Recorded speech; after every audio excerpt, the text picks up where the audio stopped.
সকালে আমি, আব্বু, আম্মু আর জান্নাত একসাথে নাস্তা করছি। ইমন, তোর আর কয়টা পরীক্ষা আছে রে? আর 2টা। কবে শেষ হবে? এখনো 3 দিন লাগবে, মাঝখানে একদিন বন্ধ আছে।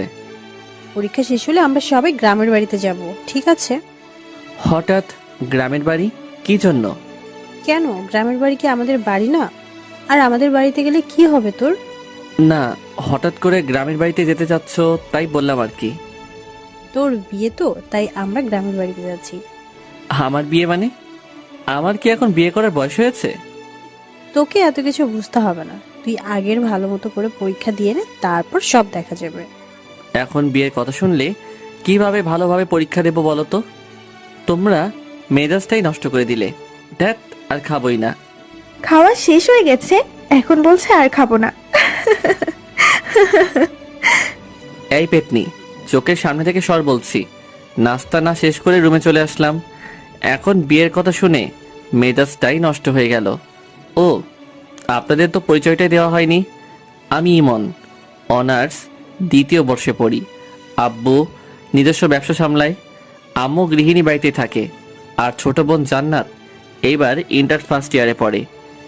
একটু পড়াশোনা করে পরীক্ষা দেওয়ার উদ্দেশ্যে বের হলাম। পরীক্ষা শেষ হলো, তারপর আমরা সবাই একসাথে আড্ডা দিতে লাগলাম। দোস্ত, আমার না বিয়ে ঠিক করছে। বলিস কি? কার সাথে তোর বিয়ে হচ্ছে? জানি না রে, আম্মু বললো আর কি। তা দোষ, ইনভাইট করবি না? আরে রাখ তোদের ইনভাইট, আমার কি এখন বিয়ে করার বয়স হয়েছে? বিয়ের বয়স হয়নি, এতদিনে বিয়ে দিয়ে দিলে তো 2-3টা বাচ্চার বাবা হয়ে যেতি। তুই আসলেই একটু বেশি কথা বলিস। এভাবে বন্ধুদের সাথে কিছুক্ষণ আড্ডা দেওয়ার পর বাড়ি চলে আসলাম। কলিং বেল দিতেই আম্মু এসে দরজা খুলে দিল। তাড়াতাড়ি গোসল করায়, খাবার টেবিলে অপেক্ষা করছি। ঠিক আছে। তারপর আমি শাওয়ার নিলাম। কিছুক্ষণ পর নিচে এসে লাঞ্চ করতে লাগলাম। আব্বু আসে নাই। না, আজকে আসলো না, আজকে নাকি কাজের চাপ আছে, তাই ওখানেই লাঞ্চ করে নিয়েছে। ও আচ্ছা। তারপর লাঞ্চ শেষ করে রুমে এসে বই নিয়ে পড়তে বসলাম। বিকেল পর্যন্ত পড়লাম, তারপরে বাইরে আড্ডা দিতে গেলাম। বাজারে গিয়ে দেখি সামি, হাসিব, আশিক ওরা সবাই চলে এসেছে। কি খবর মামা, আজকে তো দেরি করলি যে? পড়ছিলাম, একটু দেরি হয়ে গেল। এত পড়ে কি হবে রে? ইমন কি তোদের মতো নাকি? ও পড়াশোনা নিয়ে ব্যস্ত। এইভাবে রাত 8টা পর্যন্ত আমরা আড্ডা দিলাম, ক্যারাম খেললাম, সিগারেট খেলাম। তারপর বাসায় চলে আসলাম, ফ্রেশ হয়ে নিলাম। একটু পরেই আব্বু আসলো, সবাই একসাথে ডিনার করে নিলাম। রুমে গিয়ে পড়তে বসলাম। একটু পড়াশোনা করে আর ভালো লাগছে না, তারপরে ফেসবুকে ঢুকলাম। একটু ঘোরাঘুরি করে ঘুমিয়ে পড়লাম। এভাবে 2টা দিন কেটে গেল। আমার পরীক্ষা শেষ। আম্মু এখন বলছে আমাকে নাকি গ্রামের বাড়ি যেতে হবে বিয়ে করতে। এ তো এক মহা ঝামেলায় পড়লাম। আম্মু, এখন বিয়ে না করলে হয় না? না, হয় না, তোকে বিয়ে করতে হবে। আম্মু প্লিজ, এখন জোর করো না, এখন আমি বিয়ে করতে পারবো না। এত বেশি কথা বলিস কেন? তোর বাবা বিয়ে ঠিক করেছে, বিয়ে তোকে করতে হবে। তাড়াতাড়ি রেডি হয়ে নে, গ্রামের বাড়িতে যা। তারপর আম্মু আব্বু আমাকে একরকম জোর করে গ্রামের বাড়িতে নিয়ে যাওয়ার জন্য রাজি করালো। রাজশাহী শহর থেকে আমাদের গ্রামে যেতে প্রায় 3 ঘন্টার মতো সময় লাগে। আমরা ট্রেনে করে গ্রামের বাড়িতে যাচ্ছি। আমার মনটা একদম খারাপ। আমাকে জোর করে বিয়ে দিয়ে দিচ্ছে, একেবারে বাল্যবিবাহ। 4 ঘন্টা পর আমরা আমাদের গ্রামে পৌঁছালাম। অনেকদিন পর গ্রামে আসছি। পড়াশোনার জন্য গ্রামে তেমন আশাই হয় না। গ্রামের পরিবেশ আমার খুব ভালো লাগে। চাচা আমাদের জন্য গাড়ি পাঠিয়ে দিয়েছে। 30 মিনিটের রাস্তা পেরোনোর পরেই আমরা চাচার বাড়িতে পৌঁছে গেলাম, মানে আমাদের বাড়িতেই। দেখলাম আমাদের গ্রামের বাড়িটা খুব সুন্দর করে সাজানো হয়েছে। আমি তো কিছুই বুঝতে পারলাম না। আমি আম্মু আব্বুর পেছনে পেছনে ভিতরে ঢুকলাম। আমার দিকে সবাই এভাবে তাকিয়ে আছে কেন? আর বাড়ি ভর্তি এত আত্মীয় স্বজন কেন এসেছে? আমি আম্মুকে ডাক দিলাম, এসব কি হচ্ছে? আমি তো কিছুই বুঝতে পারছি না। কি বুঝবি তুই? তোমরা আমাকে তো জোর করে বিয়ে দেওয়ার জন্য নিয়ে আসলে, তাহলে চাচার বাড়িতে এত সব আয়োজন কিসের? আমি তো কিছুই বুঝতে পারছি না। নীলার সাথে তোর বিয়ে ঠিক হয়েছে। আম্মু, মজা করো না তো। কার সঙ্গে বিয়ে ঠিক হয়েছে বলো তো তুমি? তো চাচার মেয়ে নীলার সাথে তোর বিয়ে ফাইনাল। না, এ হতে পারে না। ওর মতো একটা পিচ্চি মেয়েকে আমি বিয়ে করতে পারবো না। আর ও তো আমার চাচাতো বোন হয়, ওর সাথে কি আমার বিয়ে হয় নাকি? তোকে এত কথা বলা লাগবে না, আগামীকালকে তোদের বিয়ে। এখন তুই প্রস্তুত হয়ে নে। আম্মু, তোমরা না আমার নিজের লোক, তোমরা আমার সাথে এরকম করতে পারলে? শোন, যেটা ভালো হয় সেটাই আমরা করছি। নীলা খুব ভালো মেয়ে, ওকে বিয়ে করলে তুই সুখে থাকতে পারবি। ওর মতো একটা পিচ্চি মেয়েকে আমি কোনো মতেই বিয়ে করতে পারবো না। তোমরা যা ইচ্ছা করো, আমি চলে গেলাম শহরে। এই শোন, আমরা পাকা কথা দিয়ে ফেলেছি। আর তুই এখন শহরে যাবি মানে? তোর বাবা জানতে পারলে আস্ত রাখবে না। আর এত কিছুর আয়োজন দেখছিস, এখন কি বিয়ে কোনোভাবে ভেঙে দেওয়া যায় নাকি? তোকে বিয়ে করতে হবে। তারপর আম্মু আব্বুকে ডাক দিল। আব্বু আর আম্মু একসাথে আমাকে প্যারা দিতে লাগলো। আমাকে কোনো কথা বলার সুযোগই দিল না। আমাকে রেখে আম্মু আর আব্বু চলে গেল। এদিকে চাচার বাড়িতে অনেক মানুষ আমাকে দেখতে আসছে, মনে হয় কখনো দেখেনি। আমি চুপচাপ বসে আছি। একের পর এক রুমের ভিতরে আসতেই আসে। একটু পর নীলা ও তার সাথে কয়েকটা মেয়ে রুমের ভেতরে আসলো। কেমন আছো তুমি? তোরা তো আমাকে ভালো থাকতে দিচ্ছিস না। ও মা, হবু বউয়ের সাথে কেউ তুই করে কথা বলে নাকি? আরে রাখ তোর বউ, আমি তোকে কখনো বিয়ে করতে পারবো না। ছি ছি, কি সব বাজে কথা বলছো তুমি? শোনো, এরা হলো আমার বান্ধবী, তোমার সাথে পরিচয় করিয়ে দেওয়ার জন্য নিয়ে আসলাম। আমি কি বলবো ভেবে পাচ্ছি না। এরা তো সবাই একদল পিচ্চি। নীলা সবেমাত্র এসএসসি পরীক্ষা দিয়েছে। এসব পিচ্চিদের সাথে আমার একদমই কথা বলতে ইচ্ছে করছে না। আমি ফোনটা বের করে টিপতে লাগলাম। একটু পরে আবার নীলা আসলো। ওগো শুনছো, ওয়াশরুমটা ওই দিকে, যাও গিয়ে শাওয়ার নিয়ে আসো। নাকি আমার কোনো হেল্প লাগবে? নীলা শোন, আমি তোর ভাই না? ভাইয়ের সাথে কেউ এরকম বলে নাকি? হ্যাঁ, তোর আর আমার কখন এসব হয় নাকি? দেখো, তুমি যদি আর একবার ভাই বোনের কথা বলো, তাহলে কিন্তু আমি শাশুড়ি আম্মাকে বিচার দিব। চুপ তুই। তোর মতো একটা পিচ্চি মেয়েকে আমি কখনো বিয়ে করতে পারবো না। চোখের সামনে থেকে সর বলছি। নীলা মুখ গোমরা করে চলে গেল। আমি কি করব ও মুখ গোমরা করলে? ওর সাথে আমার কখনো এরকম হয় নাকি? একটু পর আম্মু আসলে রুমে। এই, তুই নীলাকে কি বলেছিস? কই কিছু বলি নাই তো। বলেছে আম্মু, আমার সাথে খুব খারাপ ব্যবহার করেছে, এমনকি আমাকে মেরেছে। আরে আজব তো, আমি তোকে কখন মারলাম? আম্মু আমাকে বকাবকি করতে শুরু করলো। থাক আম্মু, ওকে আর কিছু বলো না। এরপর থেকে কিছু বললে তারপর বলবে। আচ্ছা ঠিক আছে নীলামা, তুই বলছিস তাই শুনলাম, না হলে ওকে আজ আমি মারতাম। আম্মু, তুমি ওর জন্য আমাকে মারবে? হ্যাঁ, মারবই তো। আম্মু, তুমি আমাকে বিশ্বাস পর্যন্ত করছো না। চুপ তুই, নীলা যা বলে তাই কর বলছি। আম্মু চলে গেল। নীলা শুধু চুপি চুপি হাসছে। এটা কি হলো? কিছুই হলো না। তুমি আমার কথা না শুনলে এরকমই হবে, ঠিক আছে? তুই আমার সাথে এরকম করবি? এইরকমই করব। এখন যাও বলছি, শাওয়ার নিয়ে আসো। যাব না। তোর বাপের কি? কি এত বড় কথা? আম্মু! আমি অমনি নীলার মুখটা চেপে ধরলাম। কি করছিস কি? আম্মুকে ডাকার কি দরকার? আমি আম্মুকে বলবো তুমি আমাকে আবার মারছো। তুই মিথ্যে কথা বলবি? কই মিথ্যা বলছি? আম্মুকে ডাকবো? না থাক। ওকে যাও, শাওয়ার নিয়ে আসো। তোর কথা মতো নাকি? আবার থামো, দেখাচ্ছি মজা। এই বলে নীলা আমাকে ঠেলতে ঠেলতে ওয়াশরুমের মধ্যে নিয়ে গেল। ওয়াশরুমের ভিতরে গিয়ে দরজা বন্ধ করে দিল। এই এই এই, এটা কি করছিস তুই? বেশি কথা বলো না, চুপচাপ শাওয়ারের নিচে গিয়ে দাঁড়াও। কি?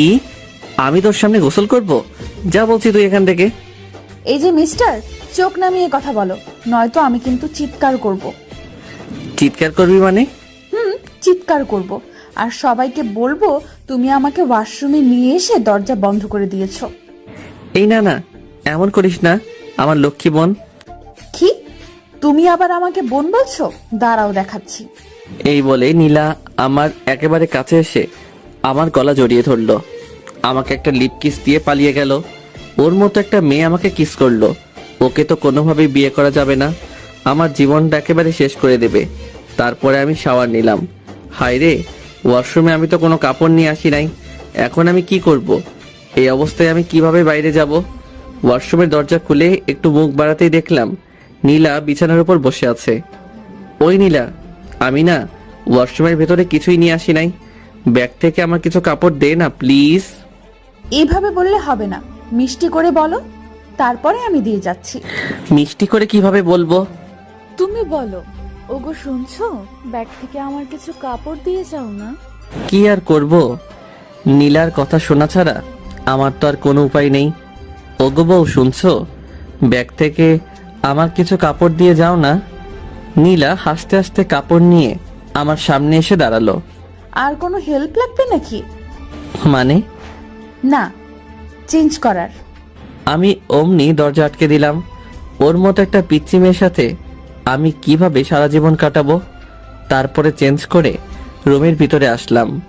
দেখলাম নীলা সোফায় বসে আছে। কি তোর সমস্যা কি? তুই সব সময় এখানে কি করছিস? তুমি আমার সাথে ভালোভাবে কথা বলবে কিন্তু, না হলে। না হলে? না হলে কি করবি তুই? তোর মতো একটা পিচ্চি মেয়ে আমাকে শুধু বিরক্ত করতে জানিস। ওকে, আর বিরক্ত করব না, এখন শুধু ভালোবাসবো। এই বলে নীলা আমার কাছে আসতে থাকলো। আমি আস্তে আস্তে পেছনে সরে যাচ্ছি। সরতে সরতে দেওয়ালের সাথে আটকে গেলাম।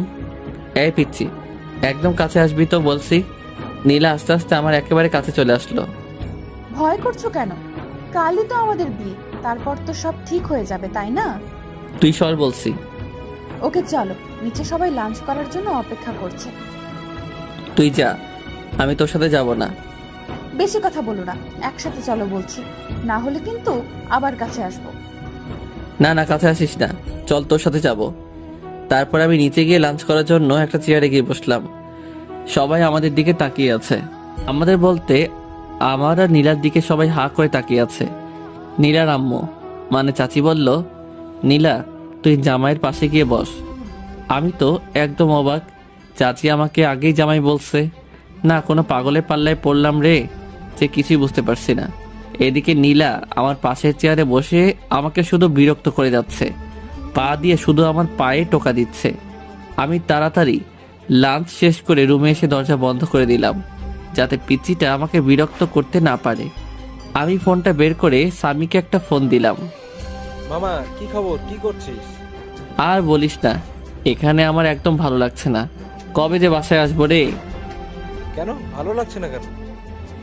এখানে সব পিচিদের পাল্লায় পড়েছি, আমার একদমই ভালো লাগছে না। আচ্ছা মামা, তাহলে থাক, আমরা সবাই এখন ব্যস্ত আছি, পরে কথা হবে। কিসের ব্যস্ত? আরে তোদের বাড়িটা সুন্দর করে সাজিয়ে দিচ্ছি মামা, আসল ঘরটা এমন করে সাজিয়েছি না, খেলা হবে। রাখ তোর খেলা। তারপরে ফোনটা কেটে দিলাম।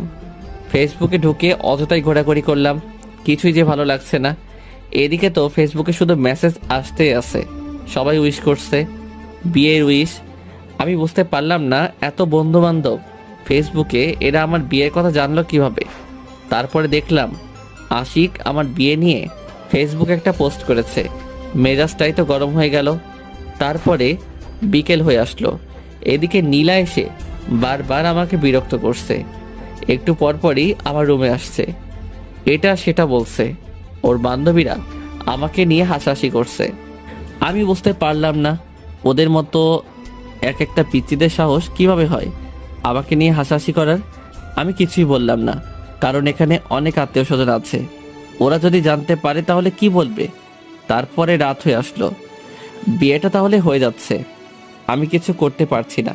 কি আজব, চাচাতো বোনের সাথে বিয়ে, ভাবতেই কেমন লজ্জা লাগছে। তাও একটা পিচ্চি মেয়ে, যে কিনা এবার এসএসসি দিল মাত্র। বাইরে সবাই অনেক আনন্দ করছে, গান বাজছে খুব জোরে। আমি রুমের মধ্যে বসে আছি, নিচে সবাই যে যার মতো ব্যস্ত। রুমের মধ্যে বসে মোবাইল টিপতেছি, এমন সময় নীলা আসলো। কি ব্যাপার মশাই, একা একা রুমের মধ্যে? নিচে চলেন, সবাই অনেক মজা করছে। তোর সমস্যা কি? আমি একা থাকলে? তুই যা, আমি যাব না। শোনো, তোমাকে অনেক বলেছি তুমি আমার সাথে ভালোভাবে কথা বলবে। বলবো না, কি করবি তুই? ওকে, দেখাচ্ছি কি করি। এই, না না না না। তাহলে নিচে চলো, আমার সাথে নাচবে। কি, তোর সাথে নাচবো? তাও আবার আমি?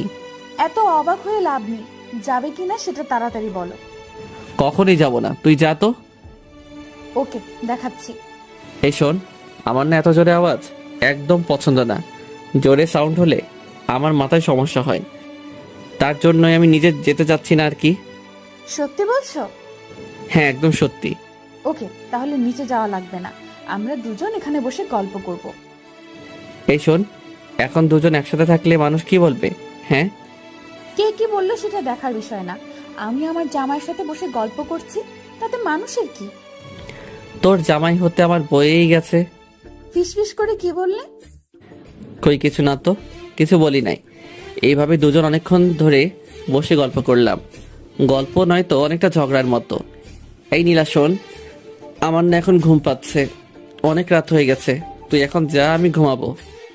আর একটু থাকি না, কেন? তোমার সাথে কথা বলতে খুব ভালো লাগে। আচ্ছা, অনেক কথা বলেছিস, এখন যা, আমি ঘুমাবো।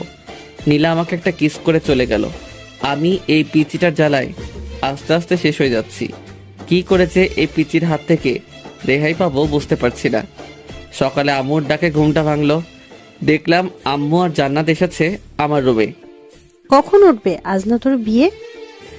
বিয়ে হয়েছে তো কি হয়েছে, এত সকালে কেউ ঘুম থেকে ওঠে নাকি?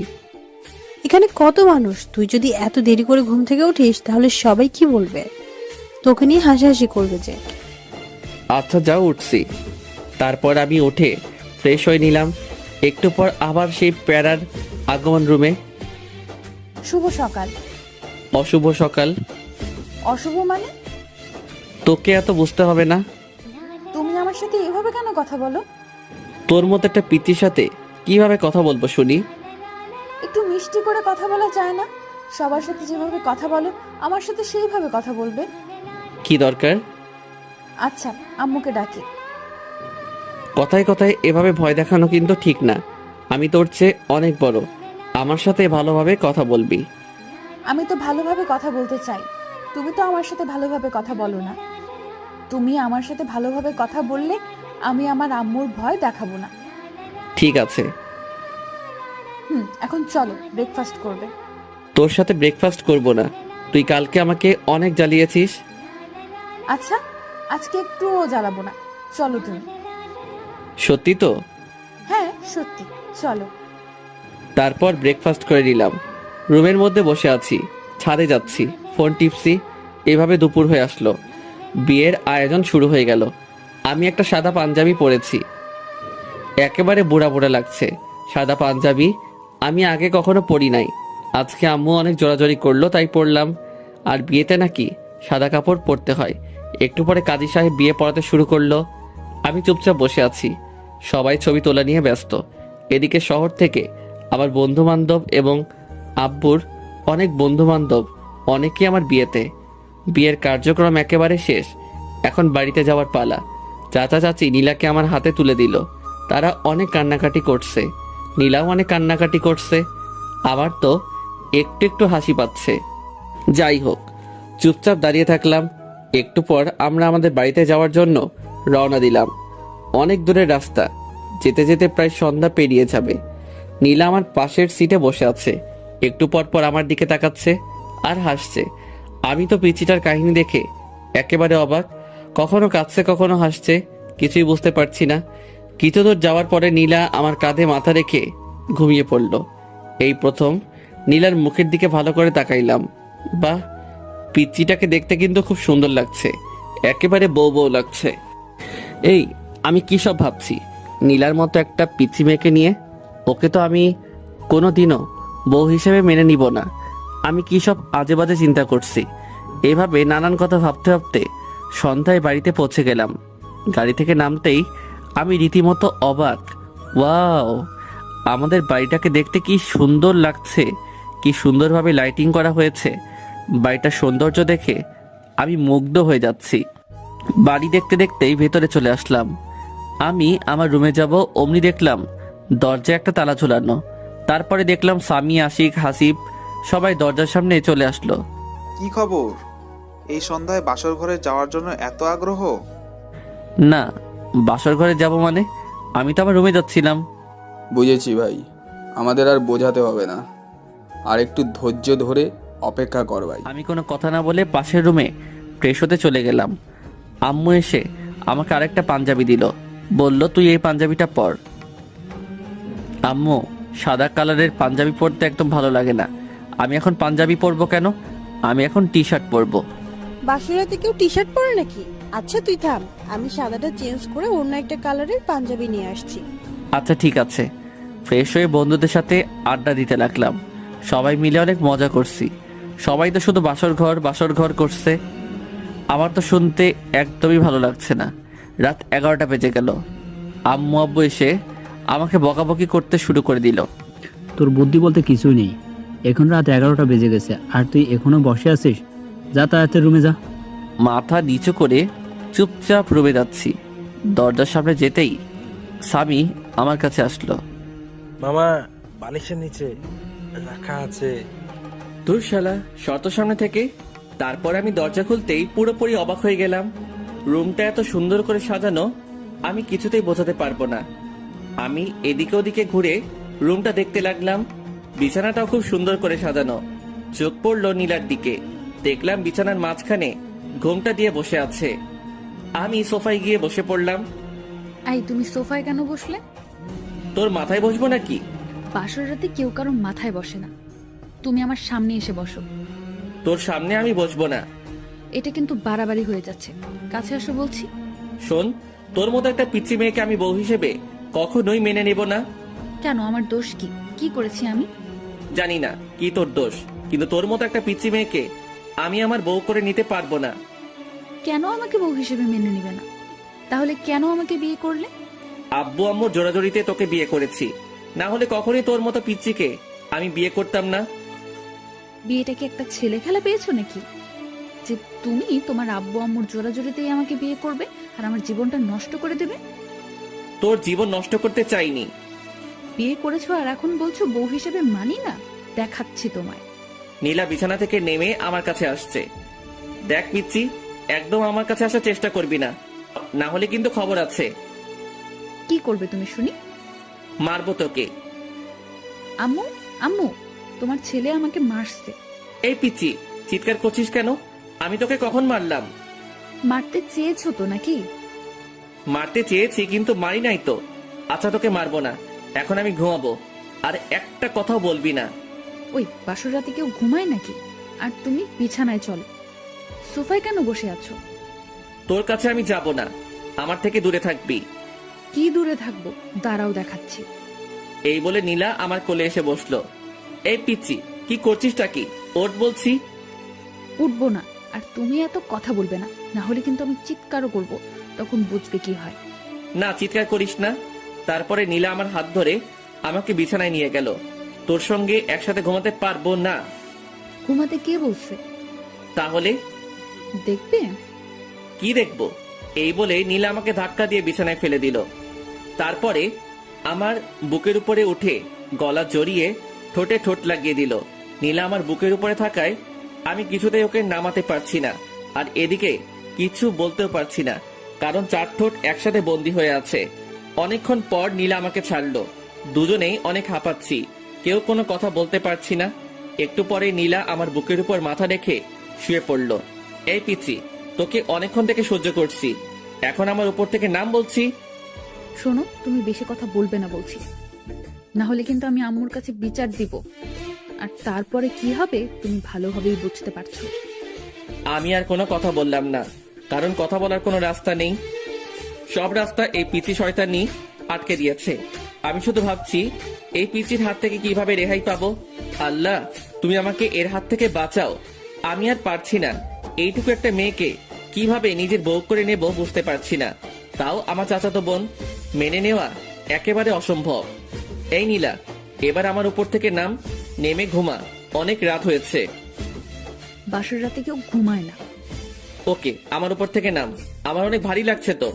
তারপরে নীলা আমার উপর থেকে নামলো, কিন্তু ছাড়লো না, মানে পাশ কাটিয়ে আমাকে জড়িয়ে ধরে আছে। দেখ নীলা, অনেক জার্নি করেছি, আমার ভীষণ টায়ার্ড লাগছে, আমাকে ঘুমাতে হবে, না হলে অসুস্থ হয়ে পড়বো। আরো অনেক কিছু বাকি আছে। আর তুমি এখনই ঘুমাবে? মানে? মানে বোঝো না? তুমি তো অনেক বড়, আমাকে পিচ্ছি বলো, আর তুমি বোঝো না? আমি এইটুকু মেয়ের কথা শুনে একেবারে অবাক হয়ে যাচ্ছি। নীলা দেখ, জোর করে ভালোবাসা পাওয়া যায় না। আমি জোর করে আমার স্বামীর ভালোবাসা আদায় করে নেব। আমি পাশ কাটিয়ে অন্যদিকে ঘুরলাম। নীলা আমাকে পেছন থেকে জড়িয়ে ধরছে। নীলা হয়তো আমার আদর পাওয়ার জন্য অপেক্ষা করছে, কিন্তু আমি এই পিচ্চি মেয়েটাকে কিছুতেই বউ হিসেবে মানতে পারছি না। নীলা নড়াচড়া করছে, আমি চুপচাপ শুয়ে আছি। একটু পর পর আমাকে ছাড়ছে, আবার জড়িয়ে ধরছে। অনেকক্ষণ পর লক্ষ্য করলাম নীলা আর নড়ছে না, হয়তো ঘুমিয়ে পড়েছে। আমিও এটা সেটা ভাবতে ভাবতে ঘুমিয়ে পড়লাম। সকালে ঘুম থেকে উঠে আমি নীলাকে দেখে চমকে উঠলাম। কি যে বলবো বুঝতে পারছি না। নীলার শাড়ি একেবারে এলোমেলো হয়ে আছে। আমি তো প্রথমবার দেখে ভীষণ লজ্জা পেয়েছি। এইটুকু একটা পিচ্চি মেয়ে যে কিনা নিজের শাড়ি সামলাতে পারে না, সে আমাকে কিভাবে সামলাবে? আমি অন্যদিকে তাকিয়ে নীলার শাড়িটা ওর গায়ের উপর দিতেই ও আমার হাত চেপে ধরলো। আমি বুঝতে পারলাম ও মজা করছে, মানে জেগে আছে। হাত ছাড় বলছি। চলো, তোমার জন্য অপেক্ষা করছিলাম। কোথায় যাব? গোসল করতে। আমি এত সকালে গোসল করি না। এখন থেকে প্রতিদিন সকালে গোসল করতে হবে। বললাম তো আমি সকালে গোসল করি না, তুই যা। এই, রাতে কি করলে ভুলে গেছো? এখন গোসল করবে না বললেই হবে? চলো বলছি। এই ওয়েট, রাতে কি করলাম মানে? তুই কি বলতে চাচ্ছিস? ওসব কথা আমি বলতে পারবো না, তুমি তাড়াতাড়ি গোসল করবে, চলো। এই বলে নীলা আমাকে টানতে টানতে ওয়াশরুমের মধ্যে নিয়ে গেল। আমি তো একেবারে ভেবাচেকা খেয়ে গেলাম। নীলের সাথে এসব কি করলাম আমি, ভাবতে লজ্জা লাগছে। নীলা শাওয়ার ছেড়ে দিল, অমনি আমার ধ্যান ভেঙে গেল। এই কি করছিসটা কি? কেন গোসল করছি? এই বলে দুজন একসাথে? তুই বাইরে যা। এই শোনো, এখন থেকে দুইজন একসাথে গোসল করবো, ঠিক আছে? না, একসাথে কখনোই গোসল করব না, তুই বের হয়ে যা বলতেছি। নীলা আমাকে জড়িয়ে ধরলো, দুজনেই কাক ভেজা হয়ে ভিজে গেছি। তারপরে নীলা আমাদের কাপড়গুলো ছাদে শুকাতে দিয়ে আসলো। আমি রুমের মধ্যে বসে আছি। একটু পর নীলা আসলো, এসে চিরুনি করতে লাগলো। নীলা একটু পর পর আমার দিকে তাকাচ্ছে আর হাসছে। আমি তো শুধু রাতের কথাই ভাবতেছি, কি করলাম এগুলা। জান্নাত রুমের মধ্যে আসলো। ভাইয়া, তোমরা নিচে চলো, ব্রেকফাস্ট করার জন্য সবাই বসে আছে। তারপরে আমরা তিনজন একসাথে নিচে গেলাম, গিয়ে ব্রেকফাস্ট করতে লাগলাম। আম্মু খাবার সার্ভ করে দিচ্ছে। বড় আম্মু, এগুলো আমাকে দাও, আমি সার্ভ করে দিচ্ছি। তুমি বরং বসে পড়ো, একসাথে খেয়ে নাও। এই পাগলি মেয়ে, এখন তো আমি তোর বড় আম্মু নই, এখন আমাকে শুধু আম্মু বলে।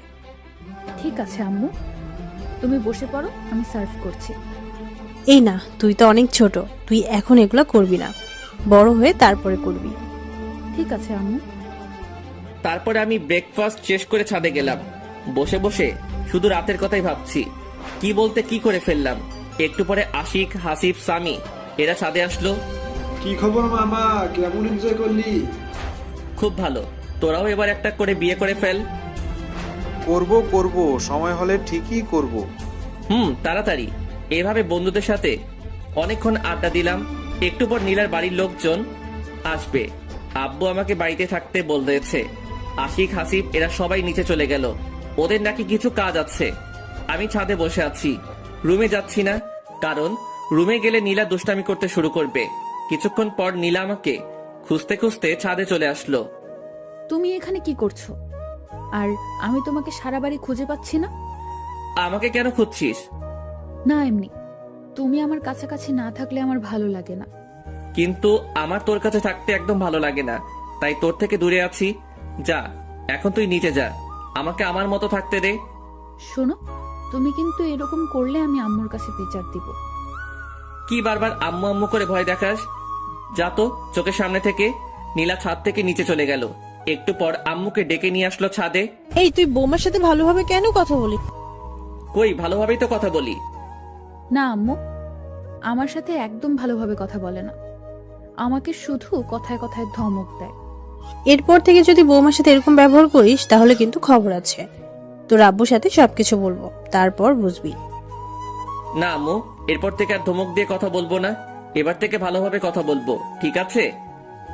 আচ্ছা ঠিক আছে, এরপর থেকে আর যেন এরকম কিছু না শুনি। আচ্ছা ঠিক আছে আম্মু। তারপরে আম্মু চলে গেল। নীলা মুচকি হাসছে। এই পিচ্ছি, আমাকে বারবার বকা খাওয়াতে তোর বুঝি ভালো লাগে? না, একদমই ভালো লাগে না। আমার প্রাণের স্বামী ছোট বাচ্চাদের মতো তার আম্মু আব্বুর কাছে বকা খায়, এগুলো আমার একদমই ভালো লাগে না। তাহলে কেন বারবার আম্মুর কাছে বিচার দিস? কারণ তুমি আমার সাথে ভালোভাবে কথা বলো না, আমার কথা একটাও শোনো না। আচ্ছা, এবার থেকে শুনবো। আর শোন, রাতের ওই বিষয়টার জন্য সরি। আসলে আমি ঘুমের মধ্যে কি করেছি বুঝতে পারি নাই। প্লিজ তুই কিছু মনে করিস না। কি হলো, হাসছিস কেন? তুমি তো রাতে কিছুই করনি, আমি এমনিতেই মজা করে ওগুলো বলেছিলাম। কি শয়তাননি, তুই আমার সাথে একদম এগুলো করবি না। আচ্ছা, এবার থেকে আর ওরকম করব না। চলো এবার নিচে চলো। নিচে যাচ্ছি। এমন সময় নীলা চিৎকার দিয়ে উঠলো। অমনি আম্মু আর জান্নাত চলে আসলো। কি হয়েছে, চিৎকার করলি কেন? আম্মু পায়ে মচকা লেগেছে। কি ব্যাপার ইমন, তুই থাকতে নীলার পায়ে মস্কা লাগলো কিভাবে? আজব তো, ওর পায়ে মচকা লাগলে সেটা আমি কিভাবে বলবো? আম্মু, আমি কিছুতেই হাঁটতে পারছি না, পায়ে খুব ব্যথা করছে। ইমন, তুই নীলাকে কোলে করে রুমে নিয়ে যা। কি? আমি কাউকে কোলে নিতে পারবো না। যেটা বলছি সেটা কর। কি আর করব? নীলাকে কোলে করে রুমে নিয়ে গেলাম। আম্মু ফ্রিজ থেকে বরফ দিয়ে গেল আর বলল নীলার পায়ে বরফ দিয়ে দিতে। আমি আম্মুর কথা মতো নীলার পায়ে বরফ দিয়ে দিলাম। নীলা শুধু আমার দিকে তাকিয়ে মুচকি হাসছে। হাসছিস কেন? আমি কোনো ব্যথা পাইনি, শুধু তোমার কোলে ওঠার জন্য এগুলো করলাম। কি? থাম, তোকে দেখাচ্ছি। এই বলে আমি নীলাকে বালিশ দিয়ে মারতে শুরু করলাম। নীলা দৌড়ে দৌড়ে পালাচ্ছে, আমিও ওর পিছু পিছু দৌড়াচ্ছি। তারপরে এই বলে আমি নীলাকে বালিশ দিয়ে মারতে শুরু করলাম। নীলা দৌড়ে দৌড়ে পালাচ্ছে, আমিও ওর পিছু পিছু দৌড়াচ্ছি। তারপরে নীলা হোঁচট খেয়ে মেঝেতে পড়ে গেল। ও মা গো, মরে গেলাম। তুই আবার আমাকে বোকা বানাচ্ছিস? থাম, তোকে দেখাচ্ছি। এই বলে আমি নীলাকে বালিশ দিয়ে মারতে শুরু করলাম। নীলা পায়ে হাত দিয়ে বসে আছে। শোনো, আমি সত্যিই বলছি, এবার আমার পায়ে খুব লেগেছে, খুব ব্যথা পাচ্ছি। কই দেখি তোর পা। দেখলাম নীলার পা অনেকটা ফুলে আছে। আমি বুঝতে পারলাম এবার ওর পায়ে সত্যি সত্যি লেগেছে। আমি নীলাকে উঠিয়ে বিছানায় শুইয়ে দিলাম। তারপর নীলার পায়ে বরফ লাগিয়ে দিলাম। একটু পর নীলার বাড়ির লোকজন আসলো। আমি আর নীলা সবার সাথে কথা বললাম। আম্মু বলল আমাকে নাকি আজকে নীলার বাড়িতে যেতে হবে, এটা নাকি নিয়ম। আমি অনেক অজুহাত দেখিয়ে না যাওয়ার চেষ্টা করলাম, কিন্তু আমাকে জোর করে পাঠিয়ে দিল। বিকেলের দিকে আমি নীলা আর জান্নাত রওনা দিলাম শ্বশুর বাড়িতে। পৌঁছাতে পৌঁছাতে রাত্রি হয়ে গেল। ওখানে পৌঁছে ফ্রেশ হয়ে ডিনার করে নিলাম। নীলার বাড়িতে এখনো অনেক আত্মীয় স্বজনরা আছে। এখানে এসে জামাই আদর ভালোই পেলাম। রাতে রুমে বসে আছি, এমন সময় নীলা আসলো। এই চলো না, দুজন ছাদে ঘুরে আসি। ভালো লাগছে না, তুই যা। তুমি সবসময় এরকম করো কেন? কি রকম করি? এই যে, আমার একটা কথাও শোনো না। এই রাত্রিবেলা কেউ ছাদে যায় নাকি? আচ্ছা, ছাদে যাওয়া লাগবে না, আমার কাছে আসো। তোর কাছে যাবো মানে? আমার কাছে আসো, আমি তোমাকে আদর করব। এই আমি কি ছোট নাকি যে আমাকে আদর করা লাগবে? আর তোর আদর নেওয়ার ইচ্ছা আমার নেই। ইচ্ছা না থাকলেও নিতে হবে। তুমি আমার স্বামী, আমি সবকিছু করতে পারি। এই বলে নীলা আমার দিকে এগিয়ে আসতে লাগলো। আমি বসা থেকে উঠে দাঁড়ালাম আর আস্তে আস্তে পিছনে সরতে লাগলাম। নীলা আমার কাছে এসে আমাকে জড়িয়ে ধরলো। আমি নীলাকে ছাড়াতে পারছি না। ওর শরীরে হাত দিয়ে আমি ওকে ছাড়াবো কিভাবে? ওকে ছাড়তে বলবো এমন সময় নীলা আমার মুখ বন্ধ করে দিল। এখন শুধু শব্দ করতে পারছি, এর বেশি কিছু বলতে পারছি না। একটু পর নীলা ওর ঠোঁট সরিয়ে নিল আর আমার বুকে মাথা লুকালো। আমাকে খুব শক্ত করে জড়িয়ে ধরলো। তুই আমার ইচ্ছার বিরুদ্ধে এগুলো করতে পারিস না, আমি তোকে বউ হিসেবে মানি না। আস্তে আস্তে সব মেনে নেবে, এখন শুধু আমাকে সহ্য করো। আর বেশি কিছু করতেই পারবে না, আর এর বেশি কিছুই করতে পারবে না। জোর করে ভালোবাসা পাওয়া যায় না। আমি জোর করেই ভালোবাসা আদায় করে নেব। আমার ঘুম পাচ্ছে, আমাকে ছাড়। তুই আজ কোনো ঘুম হবে না, আজ সারা রাত শুধু রোম্যান্স হবে। তুই পিচ্ছি মেয়ে, তুই রোমান্সের কি বুঝিস? অনেক কিছুই বুঝি। আমি নীলার কাছ থেকে ছুটে বিছানায় এসে শুয়ে পড়লাম। নীলা এসে আবারও পাশে শুয়ে পড়ল। আমি নীলার বিপরীত দিকে তাকাইলাম। নীলা আমাকে পেছন থেকে জড়িয়ে ধরলো। আমি বারবার ছাড়তে বললাম, কিন্তু ও ছাড়লো না। আসলে নীলা আমার কোনো কথাই শোনে না, ওর যেটা মন চায় সেটাই করে। নীলা জোর করে আমার মাথা ওর দিকে ঘুরিয়ে নিল। এই কি চাস তুই বলতো? আমার দিকে তাকিয়ে দেখো, আমার কি লাগবে? সেটা তুই কখনোই পাবি না, বৃথা চেষ্টা করিস না। আমাকে ছেড়ে দে। নীলা এবার চোখ বড় বড় করে তাকালো। আমার তো কেমন ভয় লাগছে ওকে দেখে। নীলা এবার আমার চুল ধরে আমার মাথা ওর বুকের মধ্যে জড়িয়ে ধরলো। আমি ছটফট করতে লাগলাম। এইটুকু একটা পিচ্চিমের কারবার দেখে আমি জোরে নড়াচড়া করতে পারছি না। নীলা খুব শক্ত করে আমার চুল ধরে আছে। একটু নড়তেই আমার চুলে লাগছে। এভাবে নীলার অত্যাচার সহ্য করতে হলো প্রায় 2 ঘন্টার মতো। নীলা ঘুমিয়ে পড়েছে, কিন্তু আমাকে ছাড়ছে না। আমি কোনোভাবেই ওর কাছ থেকে নিজেকে ছাড়াতে পারলাম না। ভাবছি কি করা যায়। মাথায় একটা বুদ্ধি এলো। এখান থেকে বাড়িতে গিয়ে আমি ঢাকায় চলে যাব। ঢাকায় গিয়ে একটা জব করব, আর নীলাকে বাসায় রেখে যাব, যাতে ওর অত্যাচার আমাকে না সহ্য করতে হয়। বাহ, দারুণ বুদ্ধি পেলাম। একটু পরে আমি ঘুমিয়ে পড়লাম। সকালে ঘুম থেকে উঠে আমি আজকেও অবাক। নীলা শাড়ির মধ্যে আমাকে পিছিয়ে নিয়েছে, একেবারে 2-3টা প্যাচ দিয়েছে। কি করব বুঝতে পারছি না। এখান থেকে বেরোতে লাগলে নীলার শাড়ি খুলে যাবে। আমি খুব ভালোভাবে বুঝতে পারছি এগুলো ও নিজের ইচ্ছাতেই করে। না জানি ঘুমের মধ্যে আরো কত কিছুই না করে। আমি নীলার শাড়ির মধ্যে থেকে বের হওয়ার চেষ্টা করছি, কিন্তু বের হতে পারছি না। আমি একটু নাড়াচাড়া করতেই নীলা চোখ খুলল। আমি জানতাম তুমি আমার কাছে আসবেই। এই চুপ কর। আমার মোটেও তোর কাছে আসার কোনো ইচ্ছা নেই। তুই আমাকে তো শাড়ির মধ্যে প্যাচ দিয়েছিস। ওমা, আমি কোথায় প্যাচ দিলাম? তুমি নিজেই এসেছো, আমি বুঝতে পারছি। এই চুপ, আর একটা কথা বলবি না। আমাকে বের হতে দে। তারপরে নীলা ওর শাড়ি খুলে ফেললো। আমি চুপচাপ বিছানা থেকে উঠে ওয়াশরুমে গেলাম। আমি ফ্রেশ হয়ে আসলাম। তারপরে নীলা ফ্রেশ হতে গেল। একটু পরে নিচে গেলাম ব্রেকফাস্ট করতে। ব্রেকফাস্ট করছি এমন সময় চাচি বলল, এখন তো আর চাচি না, এখন আমার শাশুড়ি আম্মা। ইমন, তুমি তো আর গ্রামে আসো না। আজকে নীলার সাথে গ্রামটা ঘুরে দেখো, ঠিক আছে? আচ্ছা ঠিক আছে। আমি কি ভাইয়ের সাথে যেতে পারি না? অবশ্যই, তুমিও যাবে। একসাথে সবাই গ্রামটা ঘুরে দেখবে। আচ্ছা ঠিক আছে, আমরা এখনই যাব। তারপর ব্রেকফাস্ট শেষ করে আমরা 3 জন বেরিয়ে পড়লাম গ্রামটা ঘুরে দেখতে। গ্রাম আমার ভীষণ ভালো লাগে। এখানকার পরিবেশটা কত সুন্দর, কোনো শব্দই নেই। গ্রামের পাশে একটা নদী আছে, নদীর পাশ দিয়ে ঘুরে বেড়াচ্ছি। নদীর সৌন্দর্য অনেক, দুপাশে অনেক কাশফুল। এভাবে নীলার অত্যাচার আর সকালে বিকেলে গ্রামের সৌন্দর্য দেখে দেখে 2টা দিন কেটে গেল। আজ সকালে আমরা শহরে যাব। সবাই নিজ নিজ রেডি হচ্ছি। সবার কাছ থেকে বিদায় নিয়ে রওনা দিলাম শহরের উদ্দেশ্যে। আমাদের বাসায় পৌঁছাতে পৌঁছাতে দুপুর পেরিয়ে গেল। বাসায় এসে ফ্রেশ হয়ে নিলাম। আম্মু লাঞ্চ করার জন্য ডাকলো, কিন্তু লাঞ্চ করলাম না, অনেক টায়ার্ড। তাই সরাসরি রুমে গিয়ে ঘুমিয়ে পড়লাম। বিকেলের দিকে ঘুম ভাঙলো। ঘুম ভাঙতে দেখলাম আমার পাশে নীলা ঘুমিয়ে আছে। আমি উঠে ফ্রেশ হয়ে নিলাম। তারপরে বাইক নিয়ে বেরিয়ে পড়লাম। অনেক দিন থেকে বন্ধুদের সাথে আড্ডা দেওয়া হয়নি। আমি বাজারে পৌঁছালাম। বাড়ি থেকে বের হওয়ার সময় সবাইকে ফোন দিয়ে চলে আসতে বলেছি, কিন্তু এখনো কেউই আসেনি। কিছুক্ষণ অপেক্ষা করার পর আশিক আসলো। কি খবর, কেমন আছিস? এই তো ভালো আছি, তুই কেমন আছিস? বিয়ে করে তো আমাদের ভুলে গেলি। আরে না, তোদের সবাইকে খুব মিস করি। ও আচ্ছা, ভাবির কি খবর, কেমন আছে? হ্যাঁ ভালো আছে। এইভাবে দুজনে বসে গল্প করছি। কিছুক্ষণ পর হাসিব আর সামি আসলো। আমরা 4 জন ক্যারাম খেলতে শুরু করলাম। আমরা নিয়মিত ক্যারাম খেলি। কিছুদিন না খেলায় আমি তেমন খেলতে পারছি না। ক্যারাম খেলছি আর সিগারেট টানছি। কখন যে রাত হয়ে গেছে বুঝতেই পারি নাই। আমরা সবাই যে যার বাসায় চলে আসলাম। আমার বাসায় পৌঁছাতে পৌঁছাতে রাত 9টা বেজে গেল। কলিং বেল দিলাম। আম্মু এসে দরজা খুলে দিল। আচ্ছা তোমরা যাও, আমি ফ্রেশ হয়ে আসছি, তারপরে আমি ওয়াশরুমে যাব।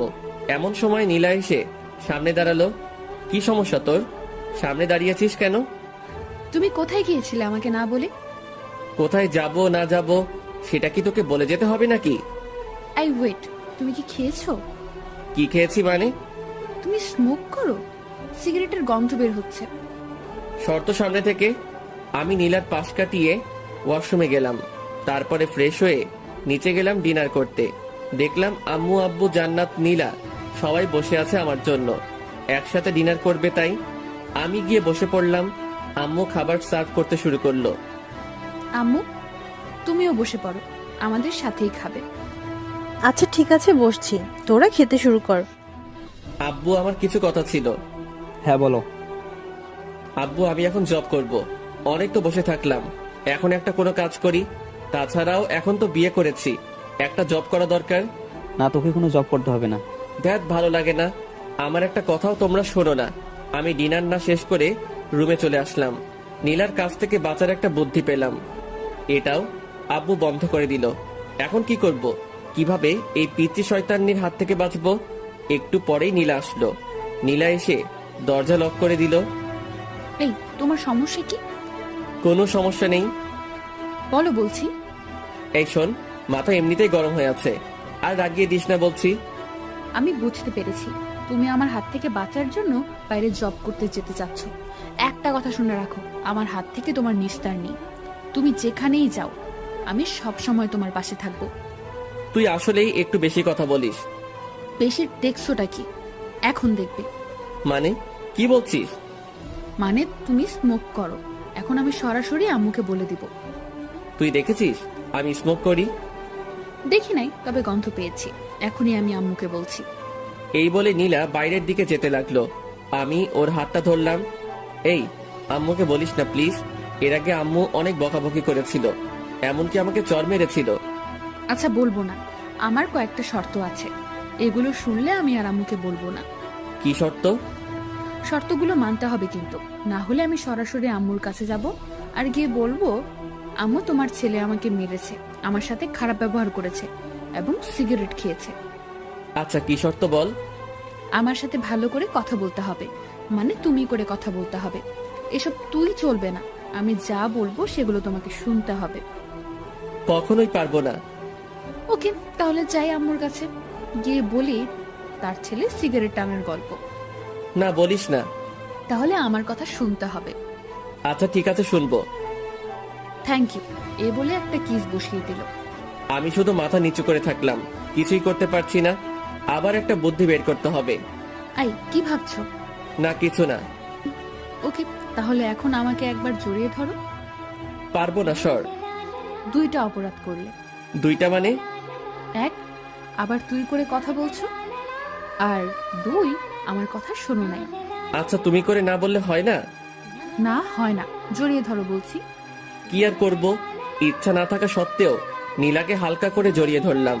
নীলা মুচকি হাসলো আর আমাকে শক্ত করে জড়িয়ে ধরলো। নীলা প্লিজ, তুমি আমার কাছ থেকে স্বামীর অধিকার চেও না। আচ্ছা চাইবো না, সময় হলে তুমি এমনিতেই দিবে। আচ্ছা ঠিক আছে, এখন ঘুমাই তাহলে। ঠিক আছে চলো। আজ অন্যদিকে তাকিয়ে ঘুমানোর আগেই নীলা আমাকে সামনাসামনি জড়িয়ে ধরলো। কি করব কিছুই বুঝতে পারছি না। আস্তে আস্তে এই পিচ্চি মেয়েটার মায়ায় পড়ে যাচ্ছি। নীলার প্রতি কি আমার বেশি অন্যায় করা হচ্ছে না? আমি কি ওকে আপন করে নেব? না, কি সব ভাবছি। ও তো আমার চাচাতো বোন। চাচাতো বোন কি আর বউ হয়? আই, তুমি কি ভাবছো গো? না কিছু না। বলো বলছি। না তেমন কিছু না। আমার একটা গার্লফ্রেন্ড আছে, ওকে নিয়ে ভাবছি। সত্যি বলছো? হ্যাঁ। তুমি না এখন বিয়ে করেছো? তোমার গার্লফ্রেন্ড থাক বা না থাক, সবকিছু ভুলে যাও। কখনোই পারবো না। এর জন্য তুমি আমাকে আপন করে নিচ্ছ না? হ্যাঁ, নীলা আমাকে ছেড়ে দিল, মনে হয় কষ্ট পেয়েছে।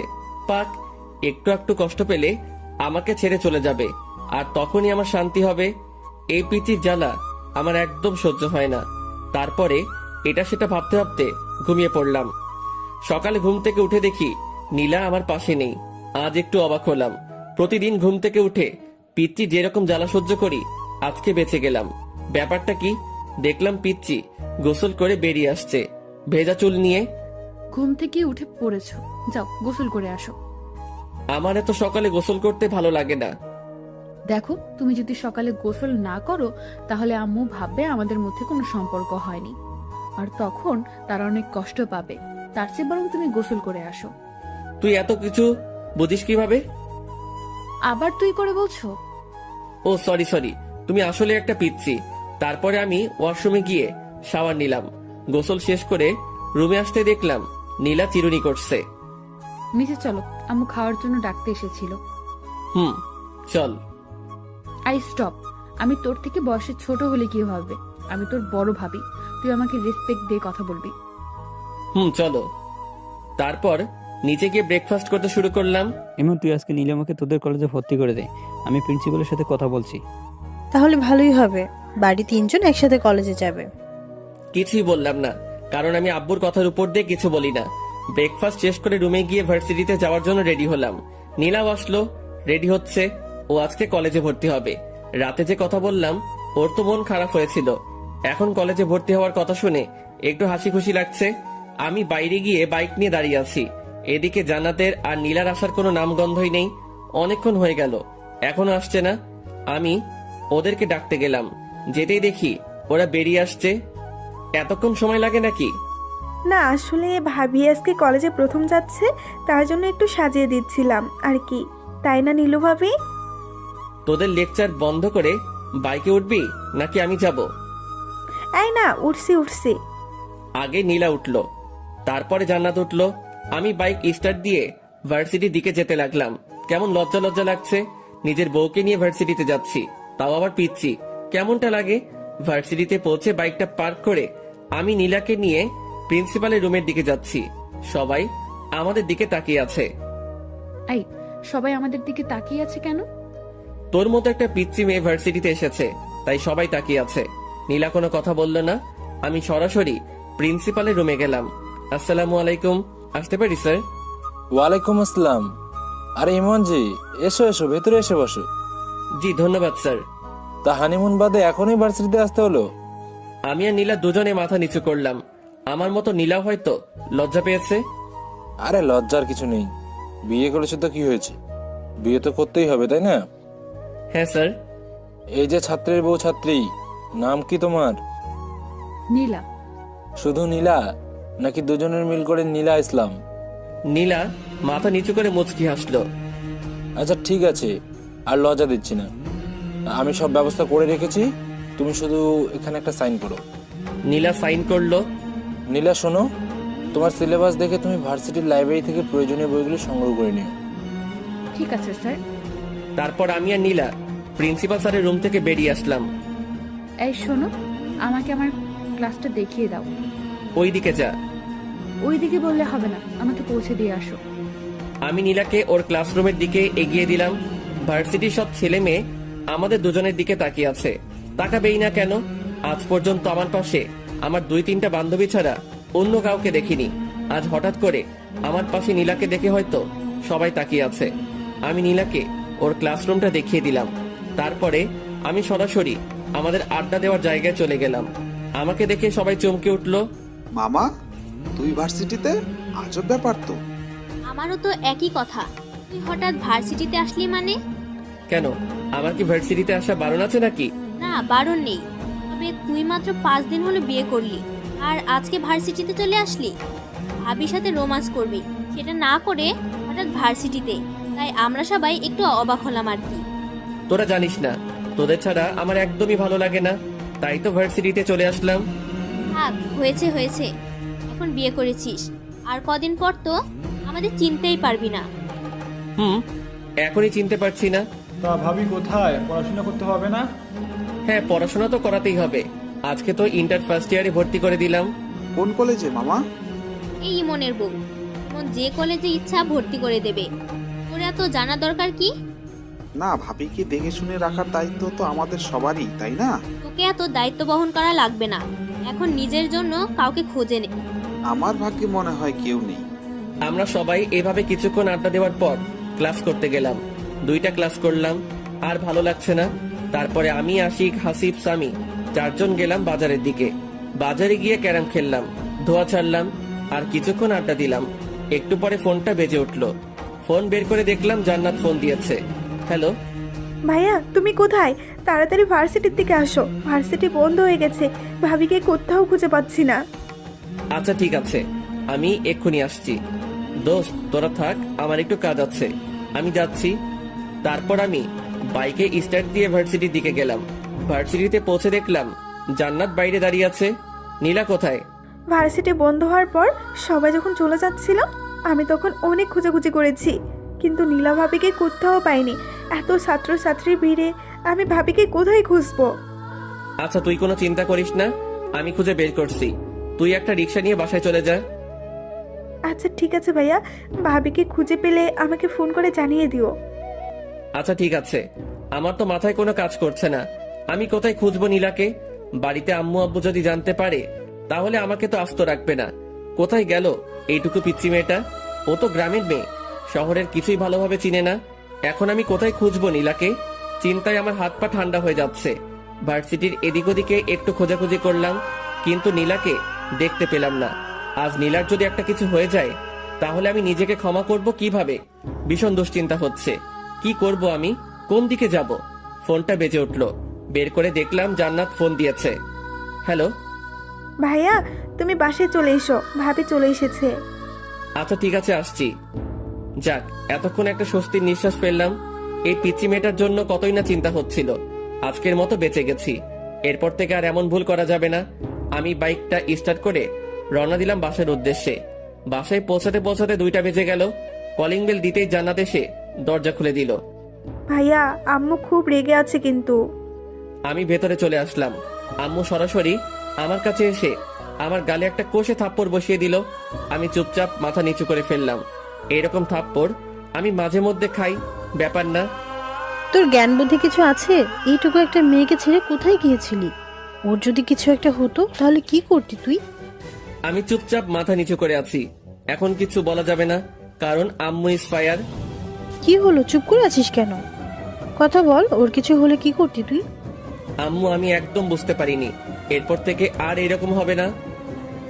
বুঝতে পারিস নাই মানে? এত বড় হয়েছিস, তোর জ্ঞান বুদ্ধি হবে কবে? আম্মু সত্যি, এরপর থেকে আর এই রকমটা করব না। তোর আব্বু জানতে পারলে আস্ত রাখবে না। যা উপরে যা, নীলার মনটা একদম খারাপ হয়ে আছে, ওর সাথে কিছুক্ষণ কথা বল। আচ্ছা আম্মু। আমি উপরে গেলাম, দেখলাম নীলা বিছানার এক কোনায় মন খারাপ করে বসে আছে। আমি গিয়ে নীলার সামনে দাঁড়ালাম। নীলা প্লিজ আমাকে ক্ষমা করে দে, আমি একদম বুঝতে পারিনি। ক্ষমা চাওয়ার কিছু নেই, তুমি তো আমার থেকে দূরে থাকতে চাও। না, আসলে আমি মনে করেছিলাম তুই জান্নাতের সাথে বাড়িতে চলে আসবি। প্লিজ আমাকে ক্ষমা করে দে। এরপর থেকে আমি তোকে একা রেখে আর কোথাও যাব না। অমনি নীলা এসে আমাকে জড়িয়ে ধরলো। মানে এত শক্ত করে জড়িয়ে ধরেছে বলে বোঝাতে পারবো না। মনে হচ্ছে কোনো ওয়ালের চিপায় আটকে পড়েছি। তারপরে নীলা আমাকে ঠেলতে ঠেলতে ওয়াশরুমের মধ্যে নিয়ে গেল। আমার কারোর সাথে গোসল করতে ভালো লাগে না। কারোর সাথে লাগুক বা না লাগুক, আমার সাথে লাগবে। তারপরে নীলা শাওয়ার ছেড়ে দিল। আমি আর নীলা একসাথে গোসল করছি। আমি ভালো লাগিয়ে দিচ্ছি। একবার যদি তোমার আর আমার মধ্যে স্বামী স্ত্রীর সম্পর্কটা গড়ে ওঠে, তারপর তুমি তোমার সব গার্লফ্রেন্ডকে ভুলে যাবে। এই, আমার তো কোনো গার্লফ্রেন্ড নেই। তাহলে সেদিন যে বললে আছে? এমনিতেই বলেছি। মিথ্যুক একটা। আচ্ছা ঠিক আছে, ভেজা কাপড় চেঞ্জ করো। মানে কি বলছিস? কি বলছি বুঝতে পারছো না? চেঞ্জ করো তাড়াতাড়ি। তোর সামনে? হ্যাঁ, আমার সামনে চেঞ্জ করতে হবে। মরে গেলেও পারবো না। দেখাচ্ছি তোমায়। এই, একদম না, একদম আমার কাছে আসবি না বলছি। আমি নীলাকে জোর করে ঠেলতে ঠেলতে ওয়াশরুমের বাইরে বের করে দিলাম।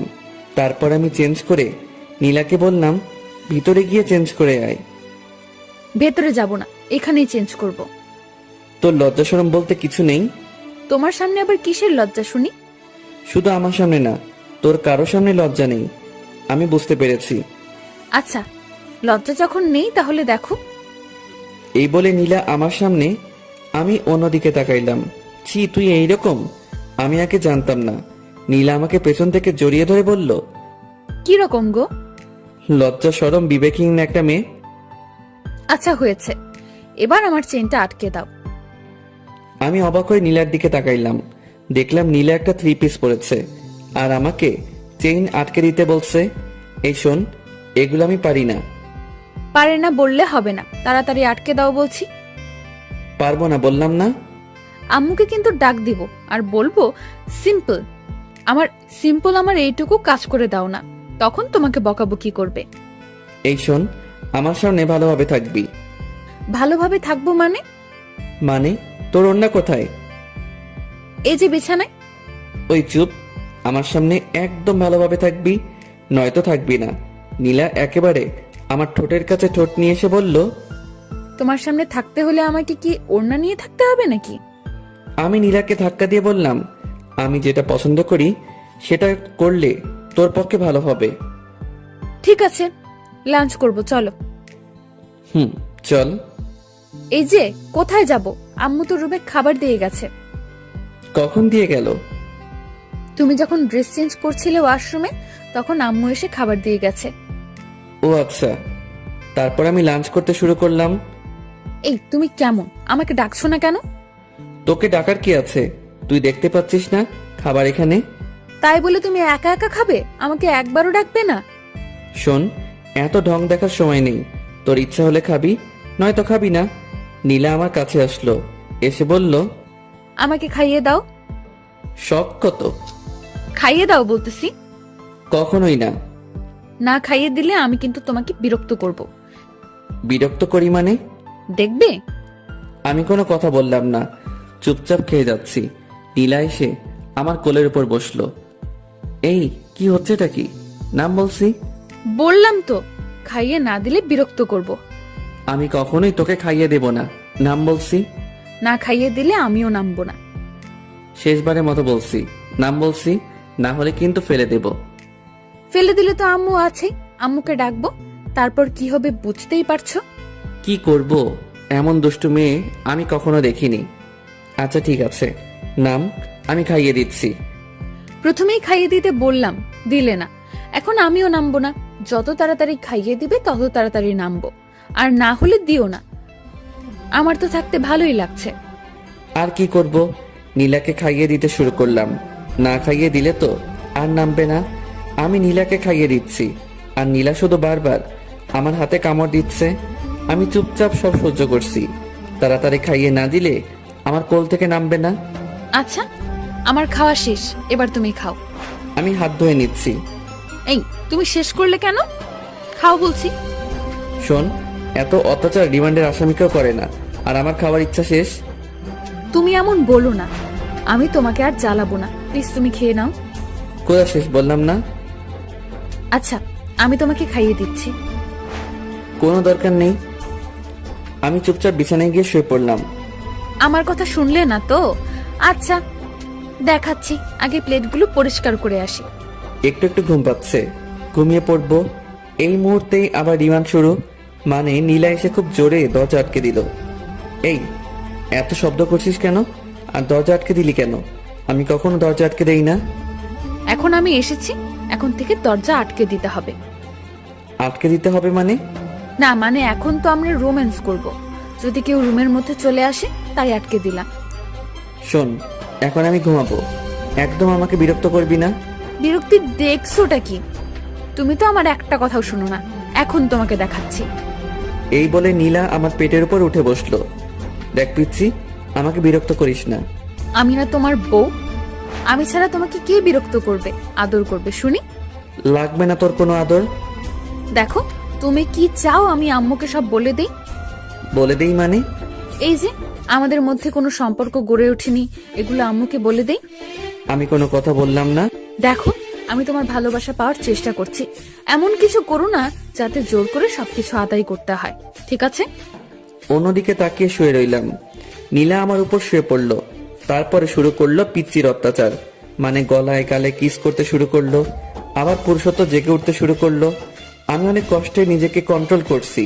তারপরে নীলা যা করলো সেটার জন্য মোটেও প্রস্তুত ছিলাম না। নীলাও ড্রেস খুলে ফেলেছে। আমি ধাক্কা দিয়ে নীলাকে আমার উপর থেকে সরিয়ে দিলাম। কি হচ্ছেটা কি এগুলো? না মানে, আমার খুব গরম লাগছে। গরম লাগছে ঠিক আছে, তাই বলে এগুলো কেমন অসভ্যতা? নীলা আমার কোনো কথা শুনছে না। আমি ওর গালে একটা চড় বসিয়ে দিলাম। ফাইজলামির একটা সীমা থাকা দরকার। তোর অনেক পাগলামি আমি সহ্য করেছি, কিন্তু আর নয়। একটা কথা বলছি, ভালোভাবে শুনে নে। আমি তোকে কখনো আমার বউ হিসেবে মানি না। কথাগুলো বলেই আমি রুম থেকে বেরিয়ে পড়লাম। এই পিচিটার জন্য বাড়িতে থাকা যাবে না। দূর, কিছু ভালো লাগে না। কি করব? আমি বাইক নিয়ে বের হচ্ছি, এমন সময় আম্মু আমাকে ডাকলো। এই দুপুরবেলা কোথায় যাচ্ছিস? এখন দুপুর কোথায়? এখন তো বিকেল হয়ে এসেছে। তুই তো এত তাড়াতাড়ি বের হোস না। আজ হঠাৎ এত তাড়াতাড়ি বের হচ্ছিস যে? না আম্মু, একটু কাজ আছে, তার জন্য আগেই যাচ্ছি। ও আচ্ছা, ঠিক আছে, সাবধানে যাস। ঠিক আছে। তারপর আমি বাইক নিয়ে বেরিয়ে পড়লাম বাজারের দিকে। এত সকাল সকাল তো কেউ আসবে না, সবাইকে একটা ফোন করি তাহলে আসবে। আমি সবাইকে ফোন দিয়ে বাজারে আসতে বললাম। আমি বাজারে পৌঁছাবার কিছুক্ষণ পর সবাই আসলো।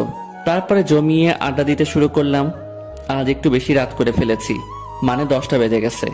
হায় রে, ঘড়ির দিকে খেয়ালই করিনি। আজ যে বাড়িতে গেলে কি হবে।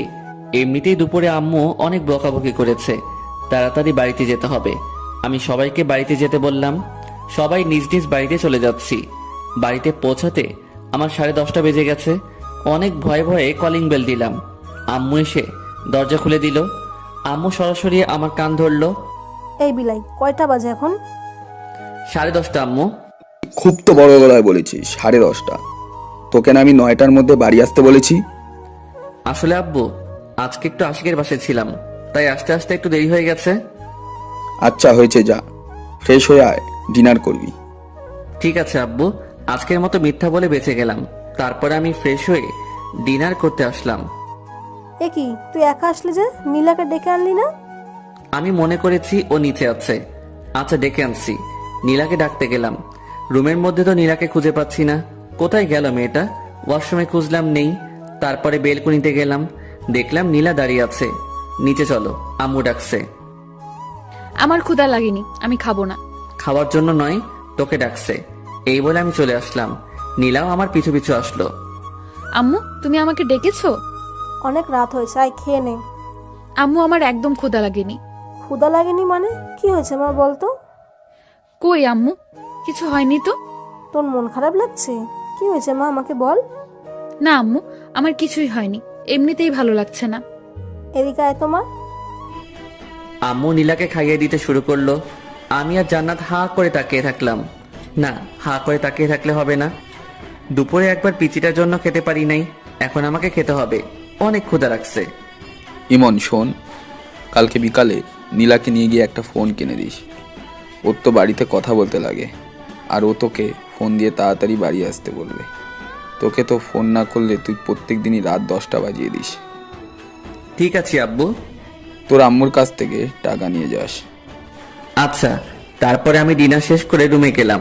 একটু পর নীলা আসলো। নীলা এসে দরজা লক করে দিল। আমি নীলার দিকে তাকাইলাম, কিন্তু ও আমার দিকে তাকালো না। সোজাসুজি বিছানায় এসে অন্যদিকে ঘুরে শুয়ে পড়ল। আমার উপর অভিমান করে আছে হয়তো। তখন ওর গায়ে হাত তোলাটা ঠিক হয়নি। ওকে একবার সরি বলে দেখি। নীলা শোন। নীলা আমার দিকে ঘুরলো, কিন্তু তাকালো না। কিছু বলবে? না, মানে দুপুরে তোর সাথে একটু বাড়াবাড়ি করা হয়ে গেছে, প্লিজ ক্ষমা করে দে। তুমি বাড়াবাড়ির কিছুই করনি, যা করেছো একদম ঠিক করেছো। নীলা প্লিজ এভাবে বলিস না, আমাকে ক্ষমা করে দে। না, ক্ষমার কিছুই নেই। আমারই তো সব দোষ। আমার কপালে তো স্বামীর ভালোবাসা নেই, আছে শুধু চট থাপ্পড় এগুলোই। আমার উচিত হয়নি জোর করে তোমার ভালোবাসা নেওয়াটা। পিচিটার কথায় কেমন যেন মায়া আছে। ওর কথা শুনে আমি বারবার মায়ায় পড়ে যাই। আমি কি বলবো ভেবে পাচ্ছি না। আমাকে কথা বলার সব রাস্তায় পিচ্চিটা বন্ধ করে দিল। আমি শুয়ে পড়লাম। একটু পর পর নীলার দিকে তাকাচ্ছি, কিন্তু ও আমার দিকে তাকাচ্ছে না। যে মেয়েটা সব সময় জড়িয়ে ধরতো, এটা করতো ওটা করতো, আর আজকে চুপচাপ শুয়ে আছে, ভাবা যায়। কিছুক্ষণ পর আমি ঘুমিয়ে পড়লাম। সকালে ঘুম ভাঙতে ভারী কিছু অনুভব করলাম। চোখ খুলে দেখলাম নীলা আমার বুকের উপরে উঠে ঘুমাচ্ছে। আমি বারবার অবাক হয়ে যাই। ঘুমের মধ্যে এই পিচ্চি মেয়েটা কি নাইবা করে ভেবে পাই না। নীলা ঘুমাচ্ছে, তাই আমি আর ওকে নামিয়ে দিলাম না। আমিও চোখ বন্ধ করে শুয়ে রইলাম। কিছুক্ষণ পর নীলার নড়াচড়া অনুভব করলাম। নীলার হয়তো ঘুমটা ভেঙে গেছে। নীলা আমাকে কয়েকটা কিস করে উঠে গেল। কি মেয়ে রে বাবা, কাল রাতে অভিমান করে আমার কাছে আসলো না, আবার আমি ঘুমানোর পর আমার বুকে আরো যে কিসব করে এগুলো তো বলতে পারছি না। আমি কিছুক্ষণ পর উঠে শাওয়ার নিলাম, তারপর রুমে এসে একটু পড়তে বসলাম। অনেকক্ষণ পর নীলা এসে বলল, ব্রেকফাস্ট করবে চলো, আর কলেজে যাওয়ার সময় হয়ে গেছে। আমি নীলার পিছু পিছু ব্রেকফাস্ট করতে গেলাম। ব্রেকফাস্ট শেষ করে রুমে এসে ভার্সিটিতে যাওয়ার জন্য রেডি হচ্ছি। নীলাও এসে রেডি হচ্ছে, ও তো কলেজে যাবে। কিরে, অভিমান কমেনি? না, কমেনি। কিভাবে কমবে? একটা কিস করতে দিলে কমবে। একটাই তো। আচ্ছা ঠিক আছে, একটার বেশি করবি না কিন্তু। আমার কথা শেষ না করতেই নীলা আমার কাছে এসে রেডি। এই তুমি একটু বিছানায় বসো, না হলে কিস করে শান্তি পাবো না। আমি বিছানায় বসলাম। একটার বেশি করবি না কিন্তু। নীলা আমার দিকে এগোতে থাকলো। আমি চোখ নিচু করলাম। মুহূর্তের মধ্যে নীলার ঠোঁট আমার ঠোঁটের সাথে মিশিয়ে দিল। আমি প্রথমে একটু ছাড়ানোর চেষ্টা করলাম, তারপরে নীলা আমার গলা জড়িয়ে ধরলো। কয়েকবার নিঃশ্বাস নিয়ে পুরো 5 থেকে 6 মিনিট আমার ঠোঁট দুটো নীলার আয়ত্তে ছিল। এটা কি করলি? কেন, একটা কিস করতে বললে তাই একটাই করলাম। তাই বলে এতক্ষণ? সর, এমনিতেই ব্রাশ করস নাই, তার উপর আবার কিস। তাড়াতাড়ি রেডি হবি, নয়তো তোকে রেখে ভার্সিটিতে চলে যাব। এই না না, আর একটু ওয়েট করো প্লিজ। এত সময় লাগে নাকি? এত কোথায়, এক্ষুনি তো রেডি হতে শুরু করলাম। তুমি তো একটু হেল্প করলেও পারো। পারি না, আমি নিচে আছি, তুই তাড়াতাড়ি আসবি কিন্তু। নিচে গিয়ে অপেক্ষা করছি। এদিকে জান্নাতেরও আসার কোনো নামগন্ধ নেই। এদের দুজনের জন্য আমার মেজাজটাই নষ্ট হয়ে যায়। এতক্ষণ লাগে নাকি রেডি হতে? কিছুক্ষণ পর নীলা আর জান্নাত আসলো। এ কি, তুই এখনো রেডি হস নাই কেন? আমি আজকে যাব না ভাইয়া। কেন, সমস্যা কি? না, সমস্যা নেই। আজকে আমার কোনো বান্ধবী আসবে না, ফোন করেছিল, তাই আমিও যাব না। আচ্ছা ঠিক আছে। আমি বাইক বের করে স্টার্ট দিলাম। নীলাকে বসতে বললাম। নীলা উঠে বসলো। বসার সাথে সাথে আমাকে জড়িয়ে ধরলো। এই কি হচ্ছে এইসব? পরে যাবো যে, তাই ধরলাম। পরে যাবি, ঠিক আছে। তাই বলে এভাবে ধরতে হবে নাকি? আমি তো পিচ্ছি একটা মেয়ে, এভাবে না ধরলে পড়ে যাব। তুমি চুপচাপ বাইক চালাও তো। তারপরে আমরা দুজন ভার্সিটিতে যেতে লাগলাম। রাস্তার সব মানুষজন আমাদের দিকে তাকাচ্ছে। আমি বাইক থামিয়ে হেলমেট পরলাম। তারপরে আবার যেতে শুরু করলাম। এই হঠাৎ হেলমেট পরলে যে? তুই যেভাবে জড়িয়ে ধরেছিস, মান সম্মান তো আর রাখবি না, তাই হেলমেট পরলাম, যাতে কেউ চিনতে না পারে। আমি আমার স্বামীকে জড়িয়ে ধরেছি, তাতে মানুষের কি? আমি কোনো কথা বললাম না, সোজাসুজি ভার্সিটির দিকে যেতে থাকলাম। আর এদিকে নীলা একটার পর একটা বকবক করেই যাচ্ছে। কিছুক্ষণ পর আমরা ভার্সিটিতে পৌঁছালাম। বাইক পার্ক করতে সবাই আমার দিকে অবাক দৃষ্টিতে তাকিয়ে আছে। পাশে সামি, আশিক, হাসিব, নাদিয়া, মিম, এরা সবাই ছিল। আমাদের দুজনকে দেখে ওরা একেবারে আমাদের কাছে চলে আসলো। মামা, একেবারে হিরো হিরোইনরা যেভাবে আসে ঠিক সেইভাবেই যে আসছিস ভার্সিটিতে। তাই নাকি? হিরো হিরোইন বানিয়ে দিলি? কেমন আছেন ভাবি? আলহামদুলিল্লাহ ভালো, আপনি? আমাদের আর ভালো থাকা। কেন ভাইয়া, কি হয়েছে? তুমি অত বুঝবে না, বড় হও। ও আচ্ছা। তুই এখন ক্লাসে যা।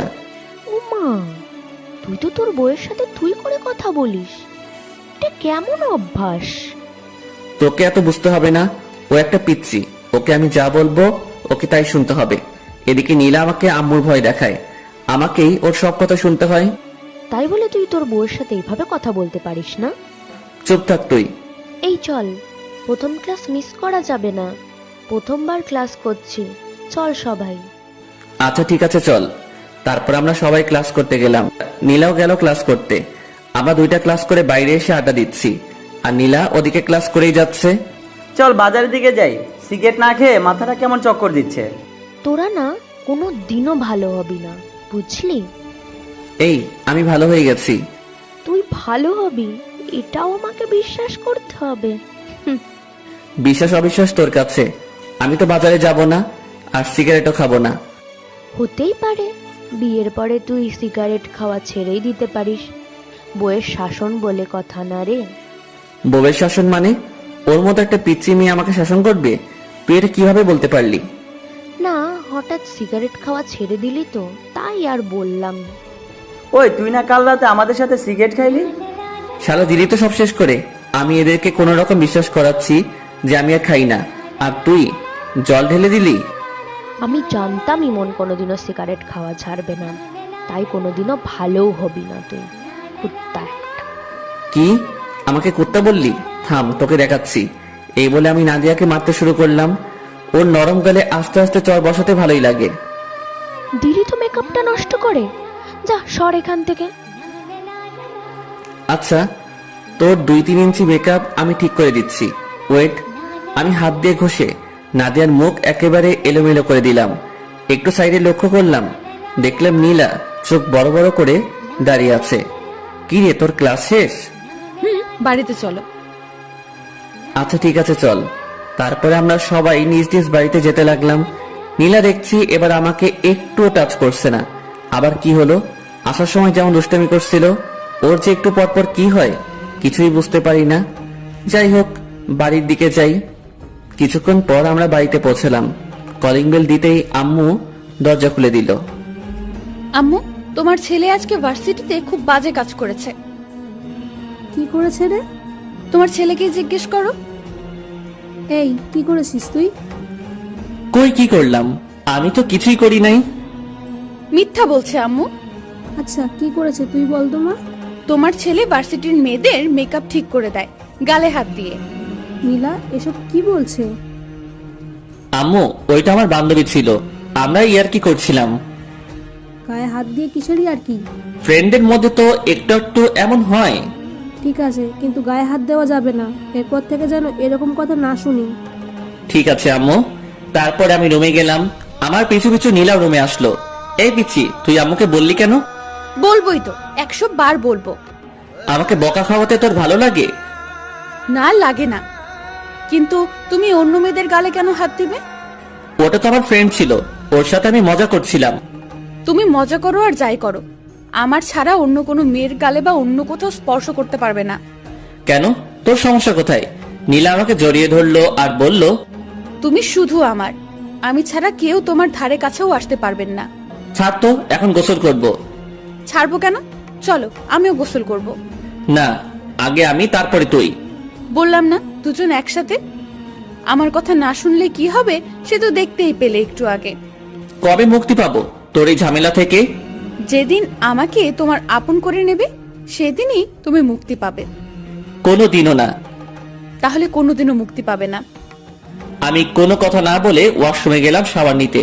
নীলাও আমার পিছু পিছু আসলো। আমি শাওয়ারটা ছেড়ে দিলাম। নীলা এসে আমাকে পেছন দিক থেকে জড়িয়ে ধরলো। গোসল করার সময় এগুলো কি ধরনের ফাজলামি? এগুলো ফাজলামি নয়, এগুলো ভালোবাসা। গোসল করার সময় কেউ ভালোবাসা প্রকাশ করে না। সবার সাথে আমার কোনো মিল নেই। আমার যখন যেটা ভালো লাগে আমি তখন সেটাই করি। তাহলে আমার সাথে কেন এগুলো করিস? তুই জানিস না কোনটা আমার ভালো লাগে আর কোনটা ভালো লাগে না? একবার আমাকে আপন করে নাও, তারপর থেকে তোমার সব কিছু ভালো লাগবে। ছাড়বি তুই আমাকে? একবার শক্ত করে জড়িয়ে ধরো, তাহলে ছাড়বো না। পারবো না, তাড়াতাড়ি ছাড় বলছি। আচ্ছা, এখন জোর করলাম না, কিন্তু লাঞ্চ করার পর আমাকে জড়িয়ে ধরবে, না হলে খবর আছে তোমার। তারপরে আমরা দুজন গোসল শেষ করলাম। এই, আমাকে একটু চিরুনি করে দাও না। মানে, আমি চিরুনি করতে পারি নাকি? পারবে, এদিকে এসো, একটু সাহায্য করো না। আমি কোনোদিনও কাউকে চিরুনি করে দেইনি। আজকে আমাকে দেবে, এসো প্লিজ প্লিজ প্লিজ। কি করব? এই প্রথম নীলার মাথায় চিরুনি করে দিলাম। নীলা তো মহা খুশি। তারপর আমরা দুজন লাঞ্চ করতে গেলাম। আমি, নীলা, আম্মু, জান্নাত একসাথে লাঞ্চ করলাম। আব্বু কাজের ব্যস্ততায় আসতে পারে নাই। আম্মু, আমাকে তোমার মতো রান্না শেখাবে। আচ্ছা, শেখাবো। তুই আগে বড় হয়ে নে। আর কত বড় হব, তুমি আমাকে শিখিয়ে দেবে। আচ্ছা, তোকে সময় করে রান্না করা শেখাবো। আচ্ছা ঠিক আছে। ইমন, তোর আব্বু নীলাকে একটা ফোন কিনে দিতে বলেছে। আচ্ছা ঠিক আছে, একটা ফোন এনে দেব। ওকে নিয়ে যাবি, একটু তোর সাথে ঘুরবে। কিন্তু আম্মু। কোনো কিন্তু নয়, বিকালে দুজনে যাবি। আচ্ছা ঠিক আছে। তারপর আমি সবার আগে লাঞ্চটা শেষ করে রুমে গেলাম। কি করব আমি? নীলা খুব বাড়াবাড়ি করছে, ওকে নিয়ে আর পারছি না। আচ্ছা, ওকে কি কোনোভাবে ওর বাড়িতে পাঠিয়ে দেওয়া যায় না? দেখি কোনোভাবে সম্ভব হয় কিনা। অমনি নীলা রুমে আসলো, এসে দরজা আটকে দিল। আমি কোনো কথা বললাম না। ওর সাথে আমি কিছুতেই পেরে উঠছি না। কিভাবে পারবো? ও শুধু আম্মু আব্বুর ভয় দেখায়, আর আমি তো আম্মু আব্বুর বিরুদ্ধে যেতে পারবো না। কি ভাবছো গো? ভাবছি কিভাবে তোকে এই বাড়ি থেকে তাড়ানো যায়। বৃথা চেষ্টা করে কোনো লাভ নেই। নীলা আস্তে আস্তে আমার কাছে আসছে। আমি কিছু বলবো, অমনি নীলা আমার মুখটা চেপে ধরলো। একটা কথাও বলবে না, আমি যা করব সবকিছুই চুপচাপ সহ্য করবে। তাই বলে আমি চুপ করে আছি, আর এদিকে নীলা আমার উপর অত্যাচার চালাচ্ছে। কখনো লিপ কিস দিচ্ছে, কখনো গালে। একটা সময়ও থেমে থাকছে না। মেনে নিতেও পারছি না, ছেড়ে দিতেও পারছি না। কি করব? ঝুলন্ত অবস্থায় আছি। এভাবে বিকেল পর্যন্ত সহ্য করতে হলো নীলার পাগলামি। এইটুকু একটা পিচ্চি মেয়ে এত কিছু বোঝে কিভাবে আমি ভেবে পাই না। পিচ্চি কিন্তু যেগুলো করে মনে হয় কত কত বছরের অভিজ্ঞতা। আমি বিছানা থেকে উঠে ফ্রেশ হতে গেলাম। ঠোঁট আর গাল নীলা একেবারে শেষ করে দিয়েছে। এখন আমার যেতে হবে নীলাকে নিয়ে শপিং এ ফোন কিনতে। এ তো আরেকটা ঝামেলা। এইটুকু একটা পিচ্চি মেয়ের সাথে বেড়াতে আমার একদম ভালো লাগে না। আমি রুমে এসে ফোন টিপতে লাগলাম। আচ্ছা আমি কি পরবো? শাড়ি পরলে কি ভালো লাগবে? তাড়াতাড়ি রেডি হবি, বেশিক্ষণ অপেক্ষা করতে পারবো না। তুমি সব সময় একটু বেশি কথা বলো। শোনো, আমি নীল শাড়ি পরবো আর তুমি একটা নীল পাঞ্জাবি পরবে, ঠিক আছে? নীলা আলমারি থেকে একটা নীল পাঞ্জাবি বের করলো আর ওর জন্য নীল শাড়ি। তোকে বললাম না এখন পাঞ্জাবি পরবো না? আমি যখন বলেছি তোমাকে পরতেই হবে। এদিকে এসো তো। নীলা আবার শার্ট খুলে পাঞ্জাবি পরিয়ে দিল। এই আমাকে শার্টটা পরিয়ে দাও না। আমি পারি না, তুই একা একাই পর, আমি বাইরে যাচ্ছি। এই তোমাকে বাইরে যেতে বলেছি, এদিকে আসো। তুমি একটু শাড়ির কুচিটা ধরো। কি আর করব, আমি গিয়ে নীলা শাড়ির কুচিটা ধরলাম। এতক্ষণ লাগে নাকি শাড়ি পরতে? তাড়াতাড়ি পর বলছি। তাড়াতাড়ি করছি, একটু ওয়েট করো। আর কতক্ষণ লাগবে? এই তো হয়ে গেছে, এবার কুচিটা দিয়ে দাও। কি? আমি কখনোই পারবো না। তুমি পারবে, তোমার 14 গোষ্ঠী পারবে। তাহলে 14 গোষ্ঠীর কাছ থেকে পরিয়ে নেব, আমি পারবো না। দাও বলছি। তুমি না ছেলে, এত ভয় কিসের তোমার? তাই বলে তোর ওখানে কুচি দিয়ে দেবো নাকি? দেরি হয়ে যাচ্ছে, তাড়াতাড়ি দাও। তারপর আমি কাঁপতে কাঁপতে নীলার কুচিটা দিয়ে দিলাম। নীলা আমার হাত ওর ওখানে চেপে ধরলো। আমি তো লজ্জায় একেবারে শেষ, কিছু বলতে পারছি না, কিছু করতেও পারছি না, শুধু মাথা নিচু করে আছে। এদিকে নীলাও লজ্জায় লাল হয়ে আছে, কিছু বলতে পারছে না, শুধু মুচকি হাসছে। এভাবে নীরবময় কিছু মুহূর্ত কাটলো। কিছুক্ষণ পর আমি হাতটা সরিয়ে নিলাম আর অন্যদিকে তাকালাম। নীলা সাজুগুজু করতে ব্যস্ত হয়ে গেল। একটু পরে নীলা বলল, আমি রেডি, এখন চলো। আমি নীলার দিকে তাকাতেই একেবারে অবাক হয়ে গেলাম। এইটুকু পিচ্চি মেয়েটাকে দেখতে অনেক সুন্দর লাগছে। আমি তো আগে কখনো ওর দিকে তেমন তাকাইনি, আজ প্রথম তাকাচ্ছি। নীলা দেখতে যে এত সুন্দর আমি আগে জানতাম না। এই কি দেখছো? আমার লজ্জা করে না বুঝি? কোথায় কি দেখছি? চলো তাড়াতাড়ি। হয়েছে, আর মিথ্যে বলতে হবে না। আমি খুব ভালোভাবে লক্ষ্য করেছি তুমি বড় বড় চোখ করে আমার দিকে তাকিয়েছিলে। আমি কোনো কথা না বলে নিচে নামতে শুরু করলাম।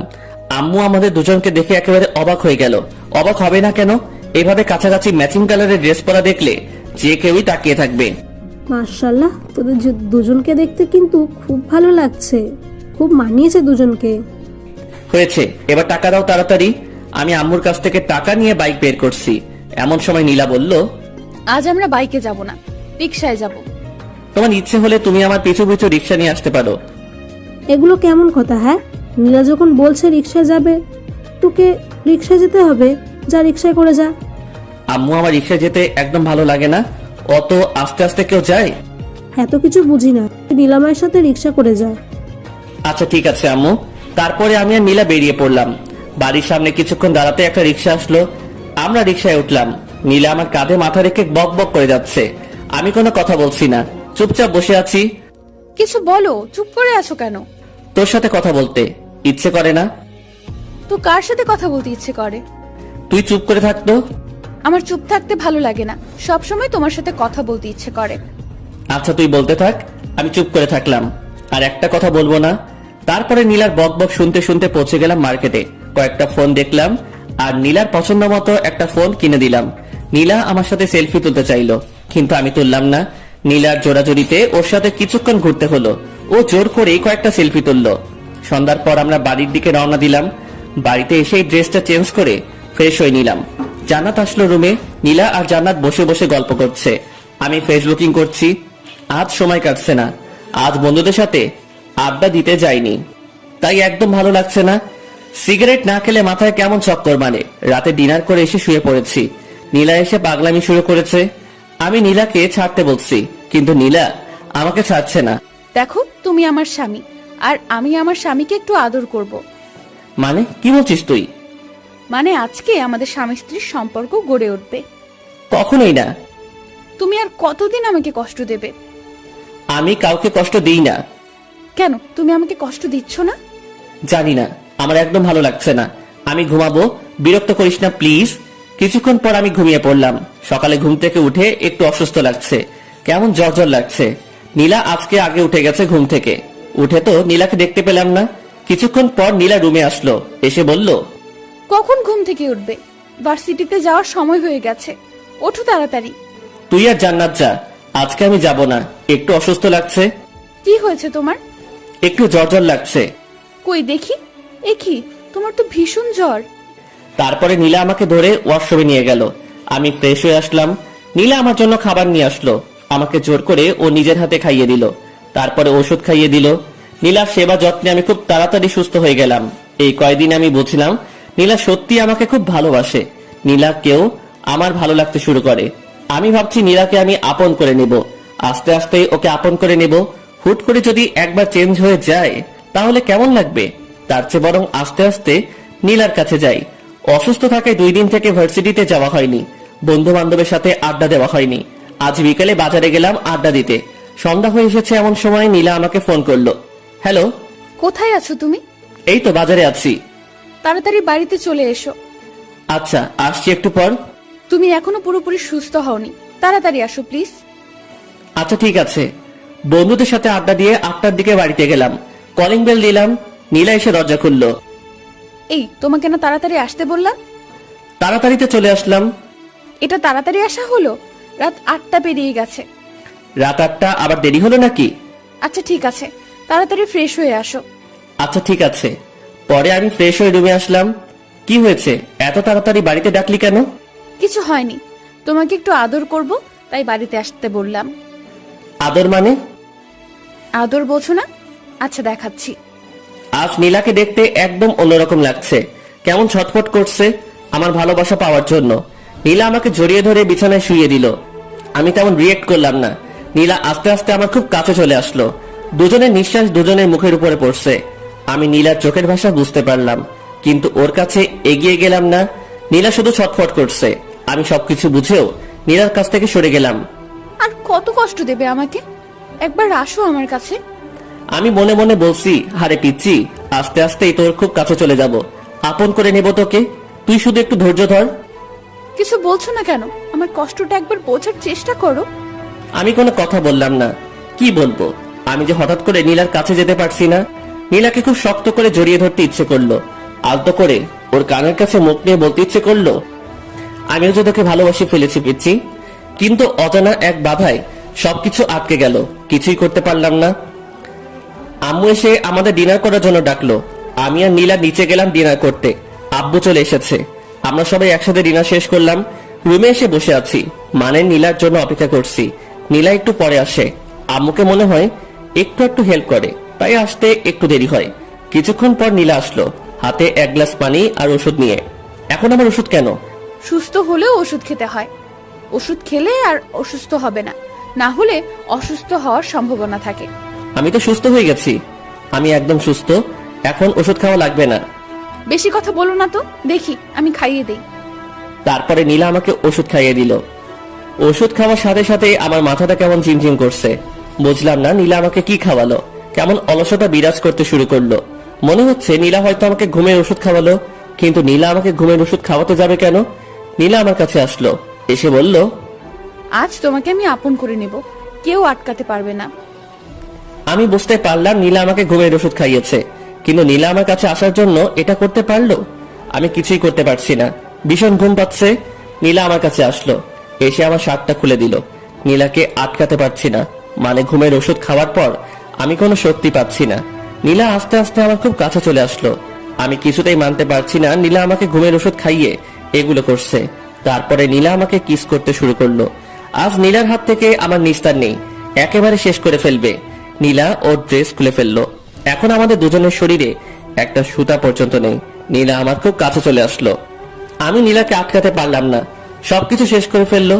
নীলার প্রতি আমার অনেক রাগ হলো। ও আমাকে ঘুমের ওষুধ খাইয়ে নীলাকে মারতে ইচ্ছে করছে, কিন্তু আমি উঠে বসার মতো শক্তি পাচ্ছি না। নীলা আমার উপরে শুয়ে আছে, একটু পর পর আমার দিকে তাকাচ্ছে। কিছুক্ষণ পর নীলা আমাকে বিছানা থেকে তুলে ওয়াশরুমে নিয়ে গেল। দুজনে একসাথে শাওয়ার নিলাম। শাওয়ার নেওয়ায় আমার ঘুম একেবারে ভেঙে গেল।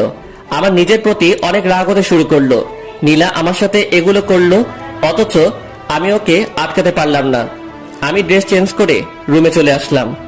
আজ নীলার খবর আছে, ও কি করলো আমার সাথে। নীলা ওয়াশরুম থেকে বেরিয়ে আসতে আমি ওকে একটা চড় বসিয়ে দিলাম। তুই এটা কি করলি আমার সাথে? যা করেছি একদম ঠিক করেছি, এটা ছাড়া আমার কোনো উপায় ছিল না।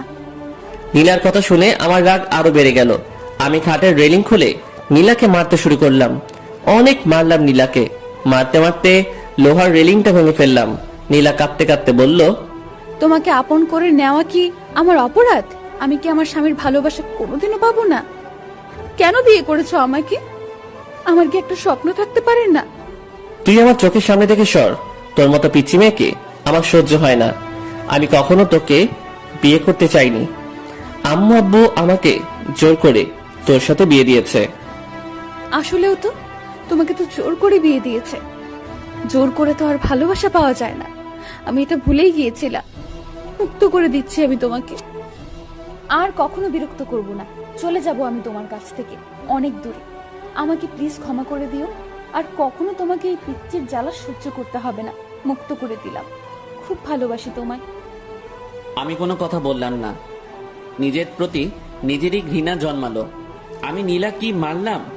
কি করে ওর মতো একটা পিচ্চি মেয়েকে মারতে পারলাম? খুব ভুল করে ফেললাম আমি। এক্ষুনি ওর কাছ থেকে ক্ষমা চেয়ে নেব আর ওকে আমার বইয়ের মর্যাদা দেব। আমি পিছনে তাকাতেই নীলাকে দেখতে পেলাম না। বুকের মধ্যে কেমন ধুক করে উঠল। রুমের মধ্যে নীলাকে খুঁজলাম কিন্তু পেলাম না। ওয়াশরুমে গেছে হয়তো। ওয়াশরুমে গেলাম কিন্তু নীলাকে পেলাম না। কোথায় গেল নীলা? আমি বেলকনিতে গেলাম কিন্তু নীলাকে পেলাম না। আমি নিচে গিয়ে নীলাকে ডাকতে লাগলাম। আমি সারা বাড়িতে খুঁজে নীলাকে পাচ্ছি না। আমার চিৎকার করে ডাকায় আম্মু আব্বু জান্নাত এরা সবাই বেরিয়ে আসলো। কি হয়েছে? এত জোরে জোরে নীলাকে ডাকছিস কেন? কোথায় গিয়েছে ও? আম্মু, আমি নীলাকে খুঁজে কোথাও পাচ্ছি না। পাচ্ছি না মানে? কোথায় যাবে এত রাতে? বাড়িতে আছে, দেখ ওয়াশরুমে গেছে হয়তো। না আম্মু, ওয়াশরুমে আমি খুঁজেছি। সারা বাড়িতে নীলাকে খুঁজতেছি কিন্তু কোথাও পাচ্ছি না। কি বলছিস? কি কিছু হয়েছে তোদের মধ্যে? তারপর আমি সব ঘটনা খুলে বললাম। মানে নীলাকে বউয়ের অধিকার দেইনি এসব কথা বললাম। তুই এটা কিভাবে করতে পারলি? যেখান থেকে পারিস তাড়াতাড়ি নীলাকে নিয়ে আয়। আনবো আম্মু, আমি নীলাকে খুঁজে আনবো। আমি নীলাকে কোথাও যেতে দেব না। তারপর আমি বাড়ি থেকে বেরিয়ে পড়লাম নীলাকে খুঁজতে। কোথায় খুঁজবো আমি নীলাকে? কোথায় গেল মেয়েটা? আশেপাশে অনেক খোঁজাখুঁজি করলাম কিন্তু নীলাকে কোথাও পেলাম না। চোখ দিয়ে জল গড়িয়ে গড়িয়ে পড়ছে। নিজেকে ভীষণ অপরাধী মনে হচ্ছে। আমার কান্না কোনোভাবে থামছে না। আমি নীলাকে খুঁজতে খুঁজতে রাস্তার মাঝখানে চলে আসি। এমন সময় একটা মিনি ট্রাক এসে আমাকে ধাক্কা দেয়। 3 দিন পর আমার জ্ঞান ফেরায়। আমি নিজেকে হাসপাতালে আবিষ্কার করলাম। আশেপাশে লক্ষ্য করলাম, দেখলাম আম্মু চেয়ারে বসে আছে। আম্মু, আমি এখানে কেন? 3 দিন আগে একটা ট্রাকের সঙ্গে তুই অ্যাক্সিডেন্ট করেছিলি। আমার সবকিছু মনে পড়ে গেল। আমি উঠে বেরিয়ে যেতে লাগলাম। আম্মু আমাকে আটকালো। কোথায় যাচ্ছিস তুই? আম্মু, নীলাকে খুঁজে বের করতে হবে। নীলাকে সবাই খুঁজছে, তুই এখন অনেক অসুস্থ, তোকে এখন যাওয়া লাগবে না। না আম্মু, নীলাকে আমি খুঁজতে যাব। নীলার সাথে আমি খুব অন্যায় করেছি। ওকে যেখান থেকে হোক আমাকে খুঁজে বের করতেই হবে। আচ্ছা ঠিক আছে, আগে সুস্থ হয়ে নে, তারপর খুঁজিস। আর শোন, নীলা হয়তো বা অ্যাক্সিডেন্ট করেছে। অ্যাক্সিডেন্ট করেছে মানে? কোথায় নীলা? তোমরা কিভাবে জানলে? আমাদের বাসা থেকে একটু সামনেই সেদিন রাতে আরও একটা অ্যাক্সিডেন্ট হয়েছিল, আর ওটা নীলাই ছিল, কারণ ওখানে নীলার রক্তাক্ত ওড়না পাওয়া গেছে। নীলার অ্যাক্সিডেন্টের কথা শুনে আমার বুকের ভিতর কেমন যেন করছে। নীলার কিছু হয়নি তো? কেমন আছে? কোথায় আছে? তুই কোনো চিন্তা করিস না, আশেপাশে সব হাসপাতালে খবর নেওয়া হচ্ছে, নীলাকে খুব তাড়াতাড়ি পাওয়া যাবে। আম্মুর কথায় একটু স্বস্তি পেলাম কিন্তু থাকতে পারছি না। না, আমাকে এখন নীলাকে খুঁজতে যেতে হবে। আমি কারো উপরে ভরসা পাচ্ছি না। আমি নিজে নীলাকে খুঁজে বের করব। আমি কারো কথা না শুনে হাসপাতাল থেকে বেরিয়ে পড়লাম। আশেপাশে আমি নীলাকে খুঁজতে শুরু করলাম। আমি কয়েকটা হাসপাতালে খোঁজ নিলাম কিন্তু ওরা কেউ নীলার ব্যাপারে কিছু বলতে পারল না। আমার মাথায় হাতে পায়ে সব জায়গায় ব্যান্ডেজ। নাড়াচাড়া করায় আমার মাথার ব্যান্ডেজ দিয়ে রক্ত বেরিয়ে পড়ছে। আমি নিরুপায় হয়ে রাস্তা দিয়ে হাঁটছি আর আমার মাথা দিয়ে টপে টপে রক্ত ঝরছে। কিছু দূর এগুতে আশিক, সামি ওরা আমাকে দেখতে পেল। আমার মাথা দিয়ে রক্ত পড়ায় ওরা আবার আমাকে হাসপাতালে নিয়ে গেল। ডাক্তার আমার মাথায় আবার ওষুধ লাগিয়ে ব্যান্ডেজ করে দিল। নীলার জন্য আমার ভীষণ কষ্ট হচ্ছে। কোথায় পাবো আমি নীলাকে? নীলাকে ছাড়া আমি আর এক মুহূর্ত থাকতে পারছি না। ডাক্তার আমাকে ঘুমের ইঞ্জেকশন দিয়ে ঘুমিয়ে রাখে। এভাবে 7টা দিন পেরিয়ে গেল। আমি এখন মোটামুটি সুস্থ। আজকে আমাকে হাসপাতাল থেকে বাড়িতে নিয়ে গেল। এই 7টা দিন আমার কিভাবে কেটেছে আমি বুঝতেই পারিনি। এখন আমি থাকতে পারছি না নীলাকে ছাড়া। আমার ভীষণ কষ্ট হচ্ছে। নীলাকে একটু দেখার আশায় আমি ছটফট করে বেড়াচ্ছি। এখন আমি নীলাকে খুঁজে বেড়াই। সকাল থেকে শুরু করে রাত পেরিয়ে যায়, আমি নীলাকে খুঁজি কিন্তু কোথাও পাই না। শহরের আনাচে কানাচে প্রত্যেকটা কোনায় আমি নীলাকে খুঁজেছি কিন্তু কোথাও পাইনি। ভাবছি ঢাকায় যাব, ওখানে গিয়ে নীলাকে খুঁজবো। আমি বাড়িতে জানিয়ে ঢাকা যাওয়ার উদ্দেশ্যে বের হলাম।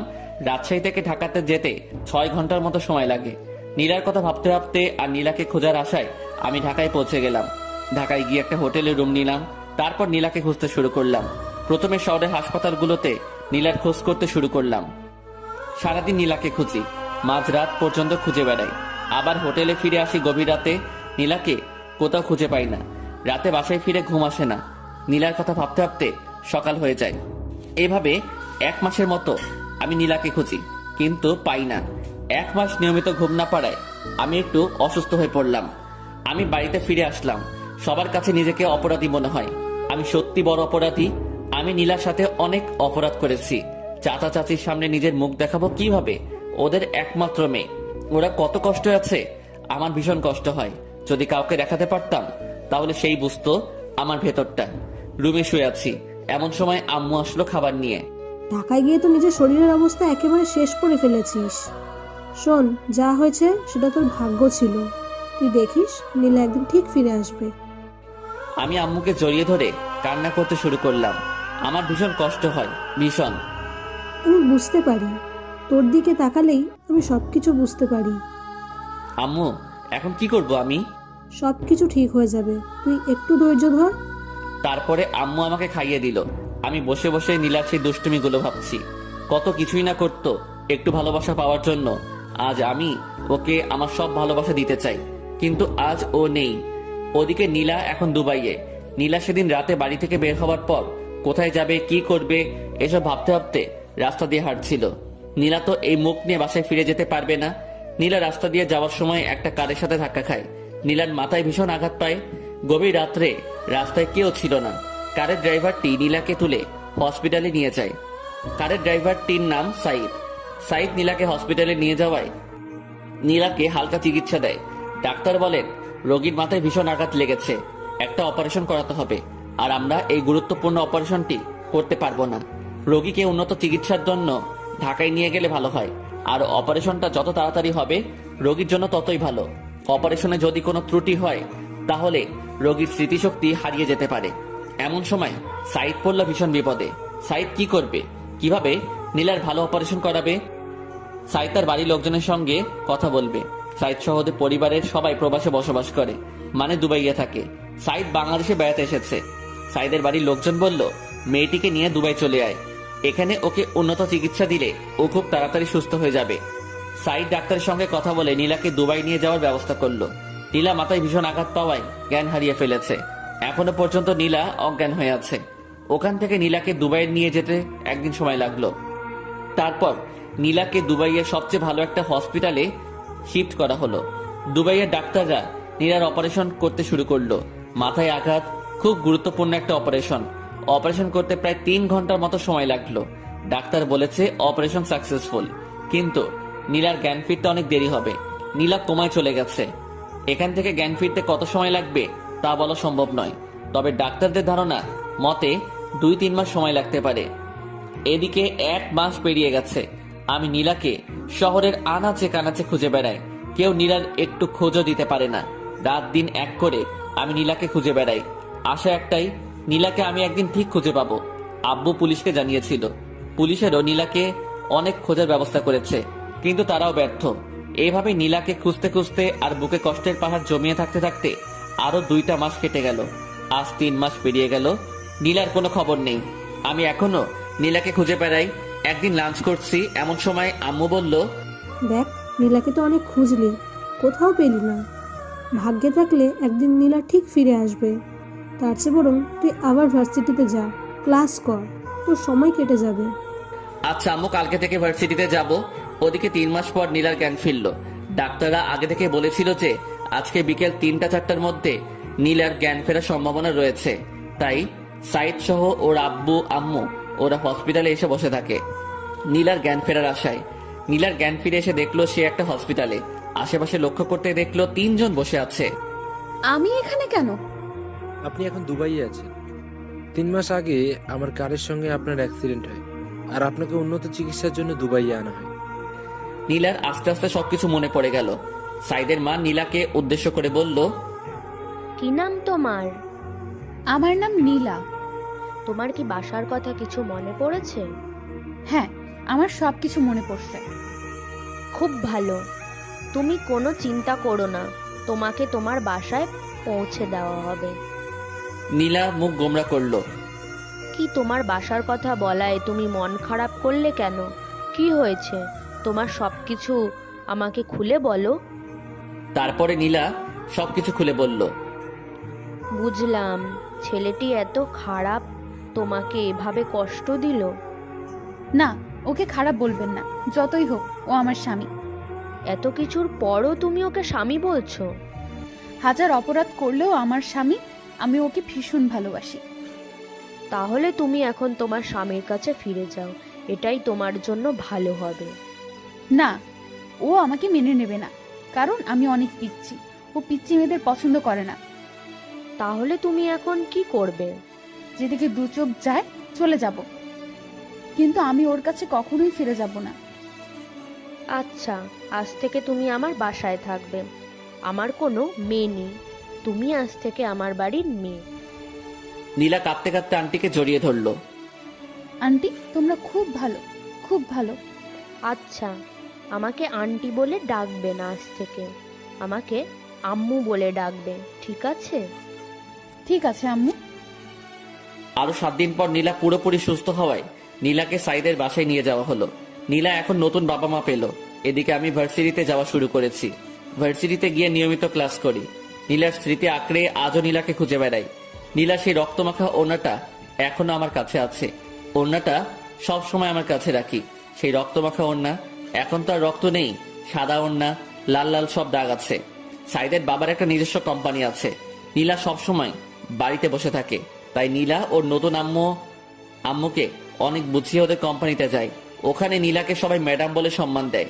নীলার এগুলো শুনতে খুব ভালো লাগে, তাই নীলা নিয়মিত অফিসে গিয়ে বসে থাকে।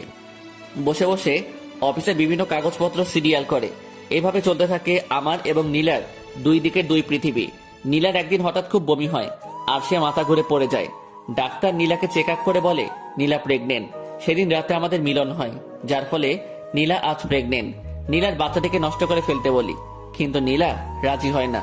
নীলা মনে মনে ভীষণ খুশি। নীলা প্রেগনেন্ট এটা শুনে নীলা খুশি। মেয়েরা প্রেগনেন্টের কথা শুনলে এমনিতে অনেক খুশি হয়। নীলার আম্মু নীলাকে অনেক সেবা যত্ন করে। এদিকে আমার অনার্স 2য় বর্ষের পরীক্ষা শুরু হয়ে যায়। আমি ঠিক মতো পরীক্ষা দেই। পরীক্ষা শেষ হতে 2 মাসের মতো সময় লাগলো। দেখতে দেখতে আরো 4টা মাস কেটে গেল। আমি এখন অনার্স 3য় বর্ষে উঠে গেছি। সময় আমার কিছুতেই কাটে না। নীলার স্মৃতি আঁকড়ে এখনো বেঁচে আছি। ওদিকে নীলা প্রেগনেন্ট প্রায় 10 মাস হয়ে এসেছে। নীলাকে একটা হসপিটালে ভর্তি করানো হয়েছে। নীলা মা হতে চলেছে। নীলার মধ্যে এক অন্যরকম খুশি বিরাজ করছে। ডাক্তারের পরামর্শ অনুযায়ী দুপুরের দিকে নীলার সার্জারি করা হয়। আলহামদুলিল্লাহ, পুত্র সন্তান, মা ছেলে দুজনেই সুস্থ আছে। নীলা তার বাচ্চাকে পেয়ে অনেক খুশি। এদিকে আমি আজকে ভার্সিটিতে যাইনি। মনের মধ্যে কেমন যেন করছে। আসলে রক্তের টান থাকলে যেটা হয়, আজকে খুব শুধু নীলার কথা মনে পড়ছে। এভাবে চলতে চলতে আরো 3টা বছর কেটে যায়। আমার বিসিএস কমপ্লিট। আম্মু আব্বু আমাকে কোনো চাকরি বাকরি করতে দেয়নি। নিজেদের ব্যবসা সামলাতে হবে। নীলার কথা সবাই ভুলে গেছে, মানে সবাই মেনে নিয়েছে যে নীলা মারা গেছে। আম্মু আব্বু আমাকে আবার বিয়ে দিতে চেয়েছে, কিন্তু আমি বিয়ে করিনি। আসলে বিয়ে করার কোনো ইচ্ছাই নেই।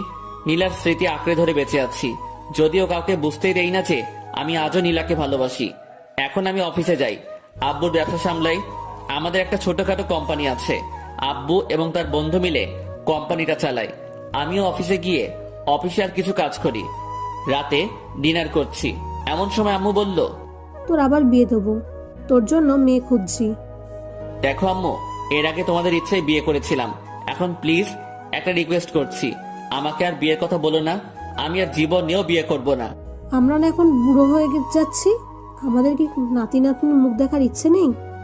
নাতি নাতনির মুখ দেখার ইচ্ছা থাকলে তোমাদের মেয়েকে বিয়ে দাও, আমাকে কখনো বিয়ের কথা বলবেন না। আর কেউ কোনো কথা বলল না। আমি ডিনার শেষ করে রুমে গিয়ে শুয়ে পড়লাম। ওদিকে দুবাইয়ে নীলা কাটাচ্ছে অপূর্ণ এক জীবন। মানে নীলার ছেলে আছে কিন্তু স্বামী নেই। নীলার ছেলের নাম রেখেছে জিসান। ওর বয়স এখন 3 বছর। নীলাও এখন আমার কাছে ফিরে আসতে চায়, কিন্তু ভয় একটাই, আমি যদি নীলাকে মেনে না নেই। নীলা নিজের মা বাবাকে ছেড়ে চলে গেছে শুধু আমার জন্য।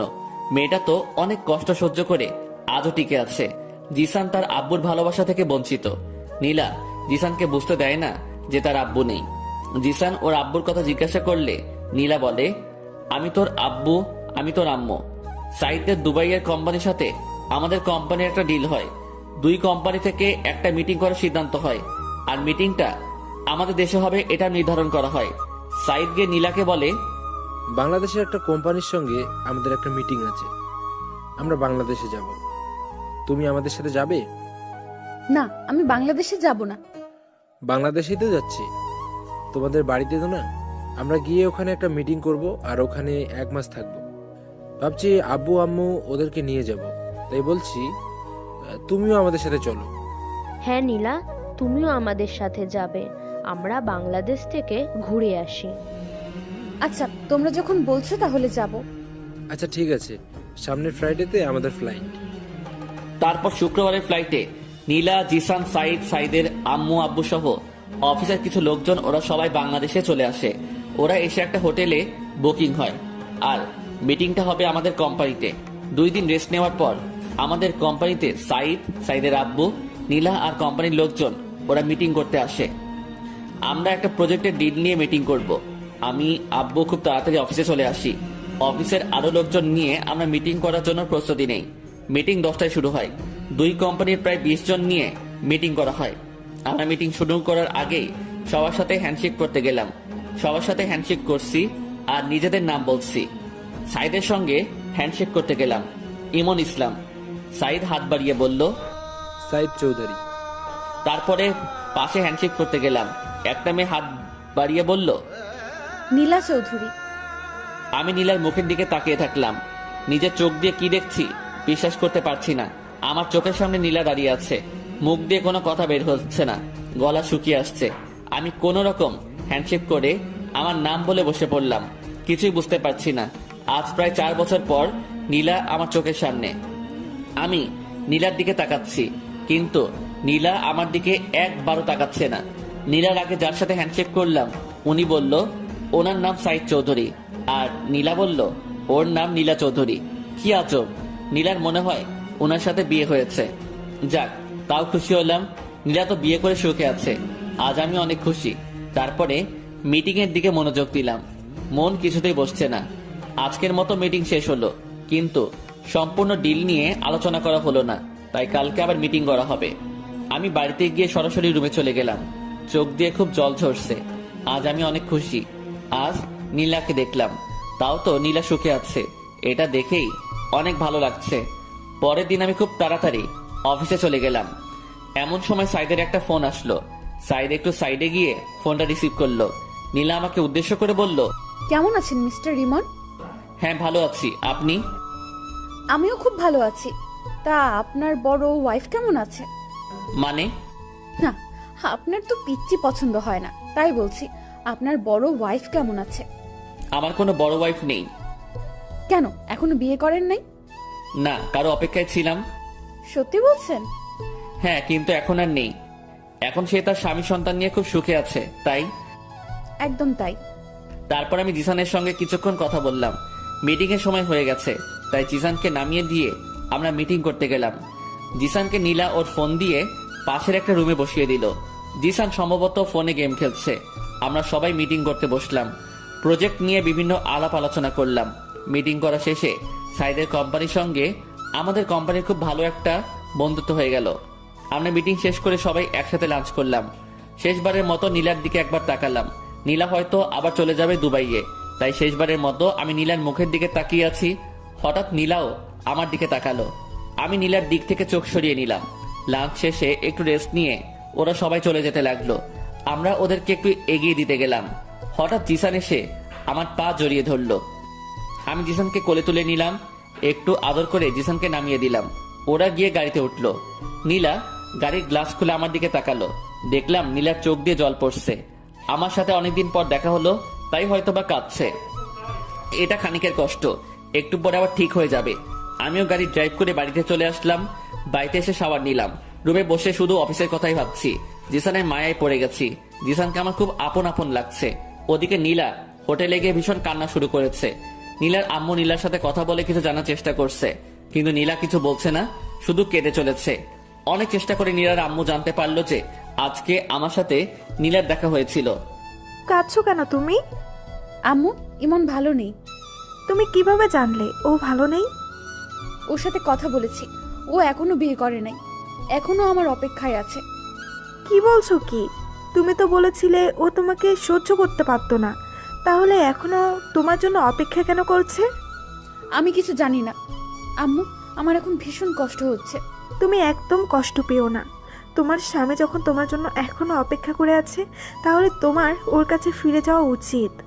কিন্তু আমি কিভাবে ওর কাছে ফিরে যাব? তুমি কোনো চিন্তা করো না, আমরা সব ব্যবস্থা করব।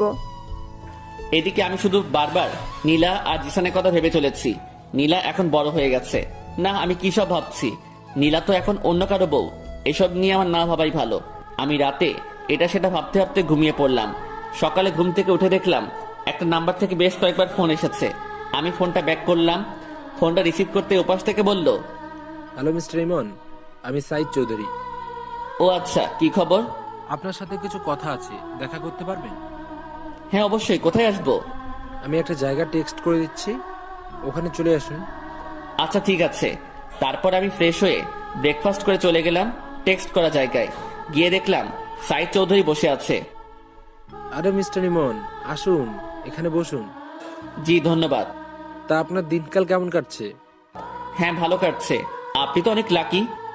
বুঝলাম না আপনার কথা। না, আপনি খুব ভালো একটা বউ পেয়েছেন, তাই বললাম আপনি খুব লাকি। সাইদ হাসতে হাসতে বলল, আরে ভাই, আমি তো এখনো বিয়েই করিনি। মানে কি বলছেন আপনি? তারপরে সাইদ আমাকে সব ঘটনা খুলে বলল। আমার চোখ দিয়ে জল পড়তে শুরু করলো। আরে এখন কাঁদছেন কেন? এখন সবকিছু ঠিক হয়ে যাবে। এই নীলা, এদিকে আসো। তারপরে নীলা, জিসান, ওদের সাথে আরো দুজন আসলো। ওরা মনে হয় সাইদের মা বাবা। জিসান এসে আমার পা জড়িয়ে ধরলো আর বলল, তুমি আমার আব্বু। আম্মু আমাকে সব কিছু বলেছে। তুমি খুব পচা। তুমি আমাকে ছেড়ে অনেক দূরে ছিলে। আমি জিসানকে কোলে নিয়ে কয়েকটা চুমু খেলাম। হ্যাঁ রে, তোর আব্বু অনেক পচা। তোকে একটু আদর ভালোবাসা দেয়নি? আব্বু, তুমি আমাকে ছেড়ে কোথাও যাবা না তো? না রে, আমি তোকে ছেড়ে আর কখনো কোথাও যাব না। সত্যি বলছো তো আব্বু? হ্যাঁ সত্যি বলছি, আমি তোকে ছেড়ে আর কখনো কোথাও যাব না। এই যে মিস্টার ইমন, এখন আপনার বউ আর ছেলেকে নিয়ে আপনি বাসায় যান। আমরা কয়েকদিন পর আপনার বাসায় আসছি। কয়েকদিন পর কেন? আপনারা সবাই এখনই আমাদের সাথে চলুন। আচ্ছা আপনি যান, আমরা কয়েকদিন পরে আসি, ঠিক আছে? আচ্ছা ঠিক আছে। তারপরে সাইদের মা বাবার কাছ থেকে বিদায় নিয়ে আমি, নীলা আর জিসান বেরিয়ে পড়লাম। আমি গাড়ি ড্রাইভ করছি। পাশের সিটে নীলা বসেছে। আমাদের মাঝখানে জিসান আছে। নীলা এখন আমার সাথে কথা বলছে না। আমি নীলার দিকে তাকাচ্ছি, কিন্তু কোনো কথা বলছি না। জিসানের সাথে সাথে একটার পর একটা কথা বলে যাচ্ছে। কিছুক্ষণ পর আমরা বাড়িতে পৌঁছে গেলাম। কলিং বেল দিলাম। আম্মু এসে দরজা খুলে দিল। নীলা এবং আম্মু দুজন দুজনের দিকে তাকিয়ে আছে, কেউ কোনো কথা বলছে না। নীলা সরাসরি গিয়ে আম্মুর পা জড়িয়ে ধরলো আর বলল, আম্মু, তুমি আমাকে ক্ষমা করে দাও। আম্মু কিছু বলছে না, কথা বলার ভাষা হারিয়ে ফেলেছে। আম্মু এবং নীলা দুজনেই কান্না করে চলেছে। একটু পর জান্নাত আর আব্বু আসলো। নীলা আব্বুর পা জড়িয়ে কান্না করতে লাগলো। তারপরে নীলা সবকিছু খুলে বলল, এতদিন কোথায় ছিল, কি করছিল। তারপরে জিসানকে নিয়ে সবাই মাতামাতি শুরু করে দিল। একবার আম্মুর কোলে, একবার আব্বুর কোলে, একবার জান্নাত নিয়ে টানাটানি করছে। কখন কোন দিকে যাচ্ছে কিছুই বোঝা যাচ্ছে না। তারপরে আব্বু চাচা আর চাচিকে ফোন দিয়ে আসতে বলল। আব্বু বলল সারপ্রাইজ আছে। ইমন, তুই নীলাকে নিয়ে উপরে যা, আর দাদু ভাই আমার কাছে থাকবে। তারপরে আমি আর নীলা ওপরে গেলাম। উপরে গিয়ে আমি নীলাকে জড়িয়ে ধরলাম। এই পিচ্ছি, তুই এতদিন আমাকে ছেড়ে কিভাবে থাকতে পারলি? এই শোনো, এখন আমি আর পিচ্ছি নেই। আমি এখন অনেক বড় হয়ে গেছি। তাই তো দেখছি, তুই অনেক বড় হয়ে গেছিস। শোনো, এখন আর তুই করে বলবে না, এখন থেকে আমাকে তুমি করে বলবে, ঠিক আছে? আচ্ছা ঠিক আছে।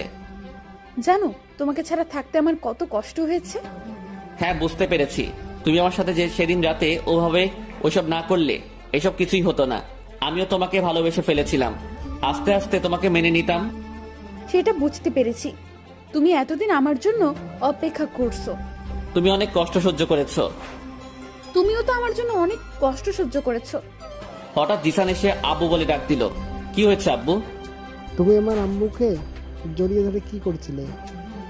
কই, কখন জড়িয়ে ধরলাম? না, আমি দেখেছি। না, তোমার আম্মু পড়ে যাচ্ছিল তাই তোমার আম্মুকে ধরেছি। ও, তাহলে ঠিক আছে। তারপর আমি জিসানকে কোলে নিয়ে গল্প করতে শুরু করলাম। দুপুরে লাঞ্চ করে এসে আমি, জিসান, নীলা তিনজন শুয়ে দুষ্টামি করছি। এভাবে দুষ্টামি করতে করতে বিকেল হয়ে আসলো। কিছুক্ষণ পর জান্নাত এসে বলল, ভাবি গ্রাম থেকে তোমার আম্মু আব্বু এসেছে। নীলা দৌড়ে ওর আম্মু আব্বুর কাছে গিয়ে ওদের পা জড়িয়ে ক্ষমা চাইতে লাগলো। নীলাকে পেয়ে ওর আম্মু আব্বু ভীষণ খুশি। আর খুশি হবে না কেন, একমাত্র মেয়ে বলে কথা। প্রত্যেকটা মা বাবা তার মেয়েকে খুব ভালোবাসে। তারপরে আমরা সবাই গল্প করতে করতে রাত হয়ে আসলো। রাতে সবাই একসাথে ডিনার করে নিলাম। রাতে আমি, নীলা আর জিসান রুমে বসে আছি। এমন সময় জান্নাত আসলো। জিসান, আজকে তুমি আমার সাথে থাকবে। কেন আন্টি? আজকে আমি আমার আব্বুর সাথে আজকে তো তোমার আব্বুর সাথে থাকা যাবে না। আজকে তোমার আব্বু আর আম্মু একসাথে থাকবে। হ্যাঁ জিসান, তোমার আন্টি ঠিকই বলেছে। আজকে তোমাকে আমাদের সাথে নেব না, কাল থেকে তুমি আমাদের সাথে থাকবে। আচ্ছা আম্মু, তুমি যখন বলছো তাহলে আমি আন্টির সাথে থাকবো। তারপরে জিসান আমাকে আর নীলাকে কয়েকটা চুমু দিয়ে ওর আন্টির সাথে চলে গেল। নীলা গিয়ে রুমের দরজা আটকে দিল। নীলা আমার দিকে তাকাচ্ছে আর মুচকি হাসছে। হাসছো কেন? শোনো, আমার আরেকটা বেবি লাগবে। ও মা, আরেকটা? হ্যাঁ, আরেকটা। এবার একটা মিষ্টি মেয়ে লাগবে। তোমার মিষ্টি মেয়ে লাগবে? তাহলে আমাকে বলছো কেন? ওই, তুমি জানো না তোমাকে কেন বলছি? না, আমি তো জানি না। দেখো, নাটক করো না। আচ্ছা ঠিক আছে। তারপর আমি নীলাকে বিছানায় শুয়ে দিলাম। আমি আস্তে আস্তে নীলার কাছে গেলাম। নীলাকে কিস করতে শুরু করলাম। নীলার গালে, মুখে, গলায় কিস বসাতে শুরু করলাম। শুধু কি কিস করলে হবে নাকি? অন্য কিছু করবে? এত ব্যস্ত হচ্ছ কেন? আমার এক্ষুনি লাগবে। আচ্ছা ঠিক আছে। তারপর আমি নীলার ড্রেস খুলে, আপনারা কি শুনছেন? হ্যাঁ, আর কিছু শোনার নেই। তারপরে আমি আর নীলা সুখের সাগরে ভাসতে থাকলাম, যেখান থেকে আর কখনো ফিরে আসবো না। এইভাবে আমাদের সুখের জীবন কাটতে থাকলো।